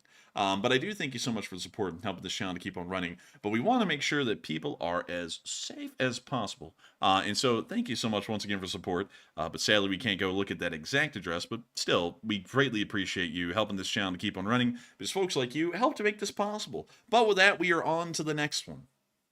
All right, and also, Net Dragon, I didn't delete your comment out of the live chat to spite you or anything like that. I deleted it out of safety purposes. We have some nuts that watch the stream as well that stalk some people out of the live chat, and we don't want to give them any any freebies out here. So just did that for that reason. But thank you for the support, though. And then moving on to our next one, we have a $10 donation from Manchild. And also, he said that was not my address, so I'm glad to see it wasn't, because it got me worried.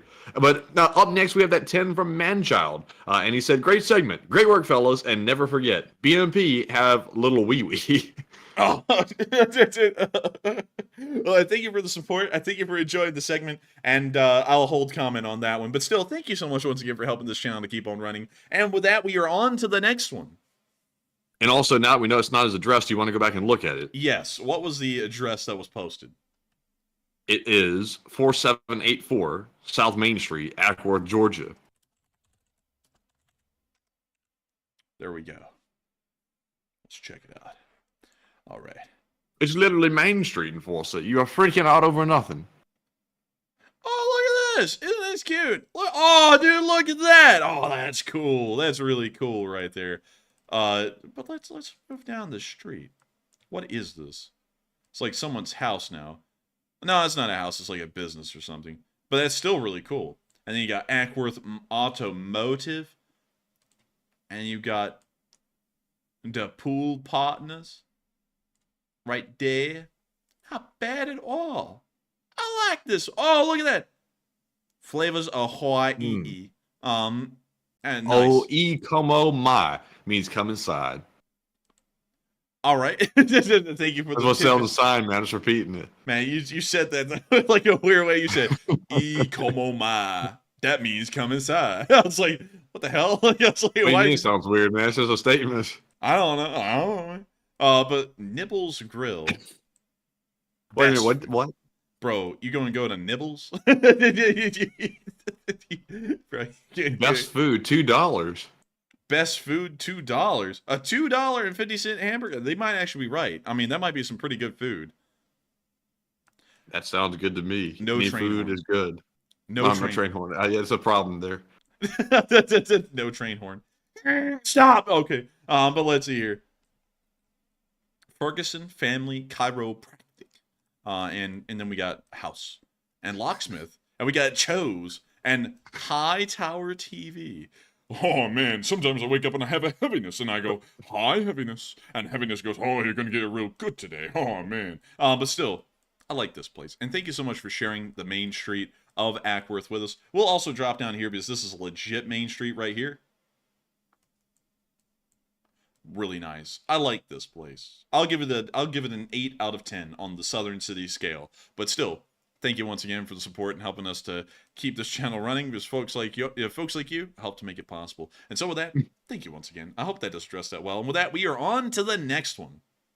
And the next one goes to Confarelli, who's the Alabama viewer. He puts in a 10. And thank you very much for that support. He says, Mondays on YouTube is like trying to go to Chick-fil-A on a Sunday. But I guess it's all right. And keep bringing it, fellas. And live chat question, please. And thank you so much, Confarelli. Mondays really are like Sundays with Chick-fil-A. And I'd be damned. Every time I want Chick-fil-A, it's always a Sunday, Maddie. Have you ever noticed that? It's like you subconsciously always just want Chick-fil-A on a Sunday. And they're always closed on Sunday, you know?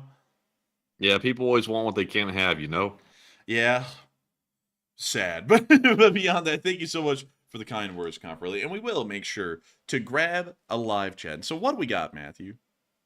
And this one goes to Irvina Rose, who says, why is Lukashenko's name sometimes spelled Lukashenko and sometimes Lukashenko? And do we know why that is? Well, and I have no idea why that is, Ravenna. Because I actually reported on the Lukashenko story earlier today, and everybody was spelling it Lukashenko.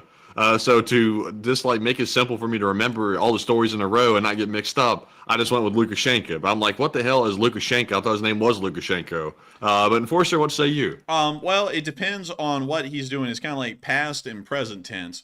Because when you know, like a prison shank, like when Lukashenko does something in the past, they say he Lukashenko'd a bitch. But when he's doing it in the present, they say he's Lukashenko'd a bitch. You know what I mean? But to be honest with you, beyond the vulgar jokes, so sorry about that, everyone.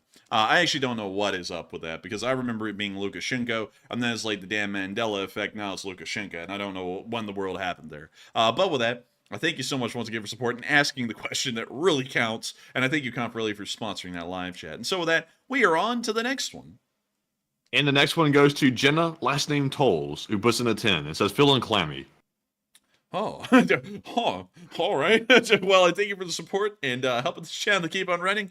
And I hope we were able to address that well. But with that, we're on to the next one. And the next one goes to Tom Exman, who puts in a 10 and says, look up Manson cranes. Andrew, I saw them lift a 3/4 long bridge on I-99 once.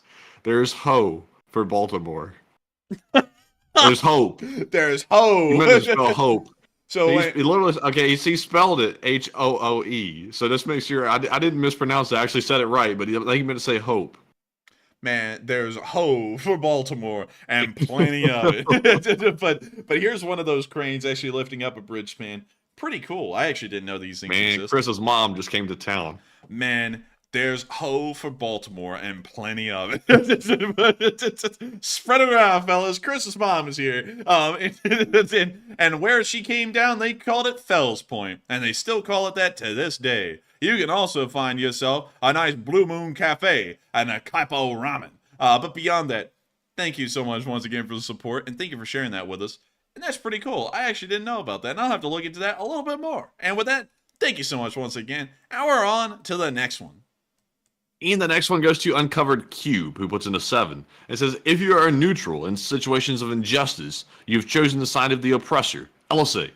LSA, and I agree 100%. That is a very true claim and a statement, and one that I stick by to this day by making sure that we continue to support Ukraine here on this channel. And so with that, thank you so much once again for the support, and thank you so much once again for helping this channel to keep on running, and we are going to be moving on to the next one, but thank you so much once again. And the next one goes to Dylan Fuquai, who puts in a 6, along with Robert Johnson, who put in a 5. And if I am correct, I don't think they left comments on either one of those. But Dylan and Robert, thank you very much for that support and helping to keep this channel running. And with that, we're moving on to our next one, which goes to Nick, still thinking LSA, who puts in a 5 and says, "Keep up the great work, guys, and Carrie Ann and I are proud of you both, and long live the LSA." And hey, thank you, Nick, and thank you, Carrie Ann. Thank you to both of you, the Lee Spring Army couple. And thank you all so much for being proud. We try and make everyone proud as much as we can each and every night. And I hope you were able to achieve that tonight. But still, thank you so much once again. And long live the Lee Spring Army. And with that, we are on to the next one. All right, and the next one goes to Point of Guinness, who puts in a 5. This is, I think, China is preparing to take land from Russia, more so than they would invade Taiwan, as no one would stop them from invading Russia. Maybe so. Maybe so. Maybe you have a point again. We'll have to wait and see in the future if that does become the case. I personally think it wouldn't, but maybe I'm wrong. Who knows? We'll just have to wait and see. But thank you so much, Point of Guinness, for being one of our British viewers and throwing in some support and helping this channel to keep on running. But we will see. And so with that, we are on to the next one. And the next one goes to Craig, who puts in a 5 and says, "I love that clip you replayed so times." And I thank you so much for loving that clip that we replayed so many times, because we enjoyed it as well. That's why I played it so many times, because I was getting to busting out laughing at it. I mean, I was coming apart, you know what I mean? But still, thank you so much for support, Craig, and helping this channel to keep on running. And with that, we are on to the next one. And the next one goes to Love Is Everything, who puts in a 5 and says, "My folks are in Aberrannon, Wales, and just sending love to them." No, not Aberdeen. Oh! All my typing wasted. Okay, that shows you all how starving I am right now. There we go. Boom. Where is this in Wales? This is just south of Aberystwyth. I know how to pronounce it, but let's see here. Let's go here. Let's look at the city. I mean the town. Man, that's one stubborn duckling. But let's see here. Oh, nice. I like this. The post office. Right there. Well, ain't this just cute? This is cute. I mean, this is a pretty cool little town. And they got a pharmacy. Or as they call it, the Boots. Boots! And then you got yourself right here, Watson and Pratt's. Nice. I like it. I like it. This is a pretty place. Probably one of the prettier towns I've seen in this part of Wales. Wow, this is really pretty. We should have gone here. You know what I mean? Well, to check it out. We'll have to check it out. Matthew's dying over there. He's like, we'll have to check it out. He's like, I'm dying, man. But still, thank you so much once again for support and helping this channel to keep on running. And I hope I was able to address that well. But we are on to the next one. And up next, big shout out to Certify, Noah Smith, and Bob Sandoval for each putting in a $3 donation. And thank you all three, Certify, Noah, and Bob, very much for donating to the Big Mac Fund. And we appreciate it very much. And our last one is going to go to Philip Fixes LSA, who puts in a 2. And says, LSA flag car magnets also works on the fridge. And that is a good idea, Philip. That is a good idea indeed. I will go ahead and say that next month, when I say next month, it's going to be mid-April, is probably going to be I Am LSA t-shirts, most likely. We're working on all the different things in the background at the moment, and we have nothing final yet, but I think that's what it's going to end up being. And I got to get that design perfected before we release it, because it has to be very special. But the car magnet idea, I like that as well. But Enforcer, what say you? And I gotta say, that's a cool idea. I like it. We might be able to consider something like that in the future. But with that, I thank you so much once again for support, Philip Fixes LSA, and I hope that does address that the best I can. And with that, it's time for us to start moving on into them live chats. But before we do, I do have to say this really quickly. Matthew and me are absolutely famished, starved, me even, to death, to death and dying even, perhaps, perchance. And I would like to have a bite to eat. I'm about to die. And also on top of that, the stream is 3 hours and 20 minutes long now at this very moment. And so we are going to be addressing the Morse code decoders, and then we're also going to be addressing 5 live chats, and then we're going to be rounding out tonight's stream. And so with that, what do we got? And the Morse code decoders tonight was Cliff Simonson, Mark Hodges, Earl Benu, Paul Schultz, Kevin J, Rumpelstiltskin, David Millsaps, and Toxic Bananas. They said the LSA Signal Corps reports tonight's Morse code message is Russia is running out of men so badly they have to raise 2 new armies, and long live the LSA. And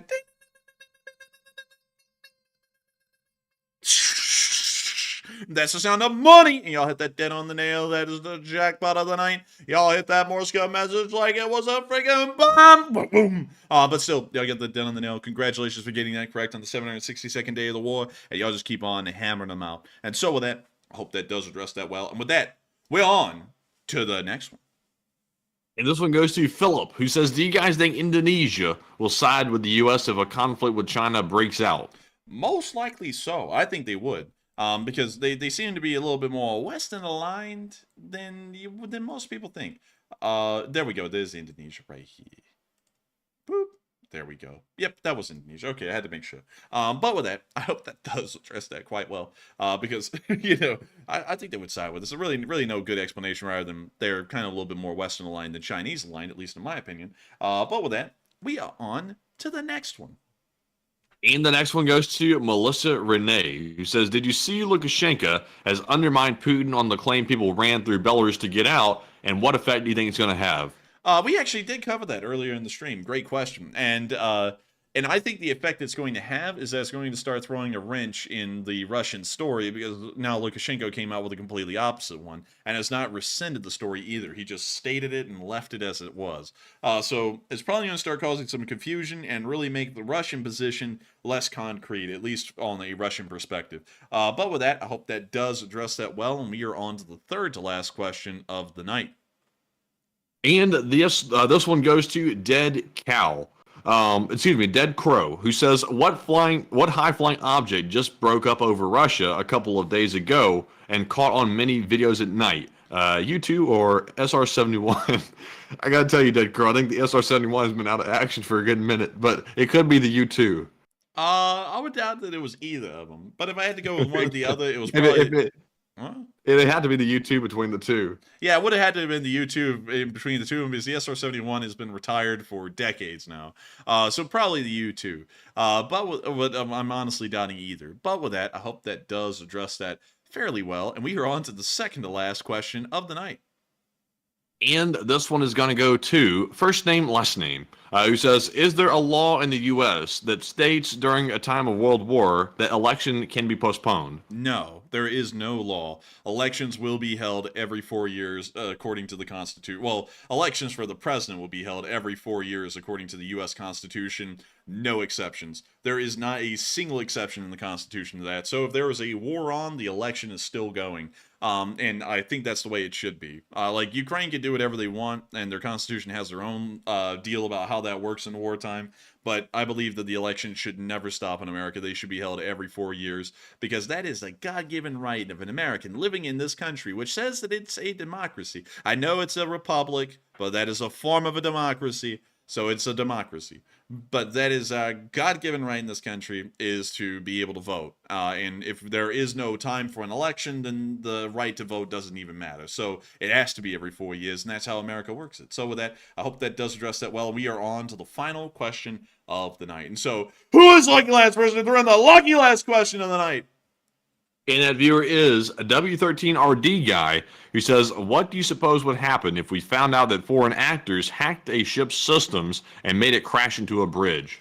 Well, there'd probably be some pretty decent reprisals for that, especially for the amount of economic damage that it caused. But I would say that's probably unlikely, because hacking into a ship's systems, it's not really like the movies. You can't really hack into a ship's systems. Like, for example, like rudder inputs in power control systems. That's something that's internal within the ship and can't really be shut off by like a remote link outside the vessel. Or really even inside the vessel, unless you had the entire crew in on it. But with that, I hope that does address that well, at least in my opinion. And with that, we have reached the end of tonight's stream. I got to thank y'all all so much once again for watching. It's been an absolute pleasure getting to talk to all of you. All 42,000 of y'all who have watched the stream from beginning to end. And not only that, the 3,200 of y'all who are still here right now. We greatly appreciate each and every single one of you. And we really enjoyed y'all being here with us tonight. If y'all did enjoy and you want to see this stream again, make sure to subscribe, like, and comment, because, you know, you'll be able to see it again, guaranteed. I promise you that. But still, we run this stream every single day. I'm so starving right now, I can hardly even do the outro, man. I feel like I'm that strained for mental capacity. But we run this stream 6 days a week, every single day at the same time except for Monday, and we also put out short war summaries, hopefully every single day when there's enough news at that time of day. But with that, good night, good luck, stay safe, take care, Slava Ukraini, and long live the Leaf Spring Army. The Leaf Spring Army will never die. And good night, folks, and thank you all for another great stream, and apologies for the lack of brain thought tonight for me, because the hunger has been zapping me of all my brain cells, and I'm going to go and find myself something that's a little bit more filling than spaghetti in a minute. But thank you all for another great stream. Slava Ukraine, Iram Slava, and we'll see you all tomorrow night and during the evening as well for the short war summary. And with that, good night.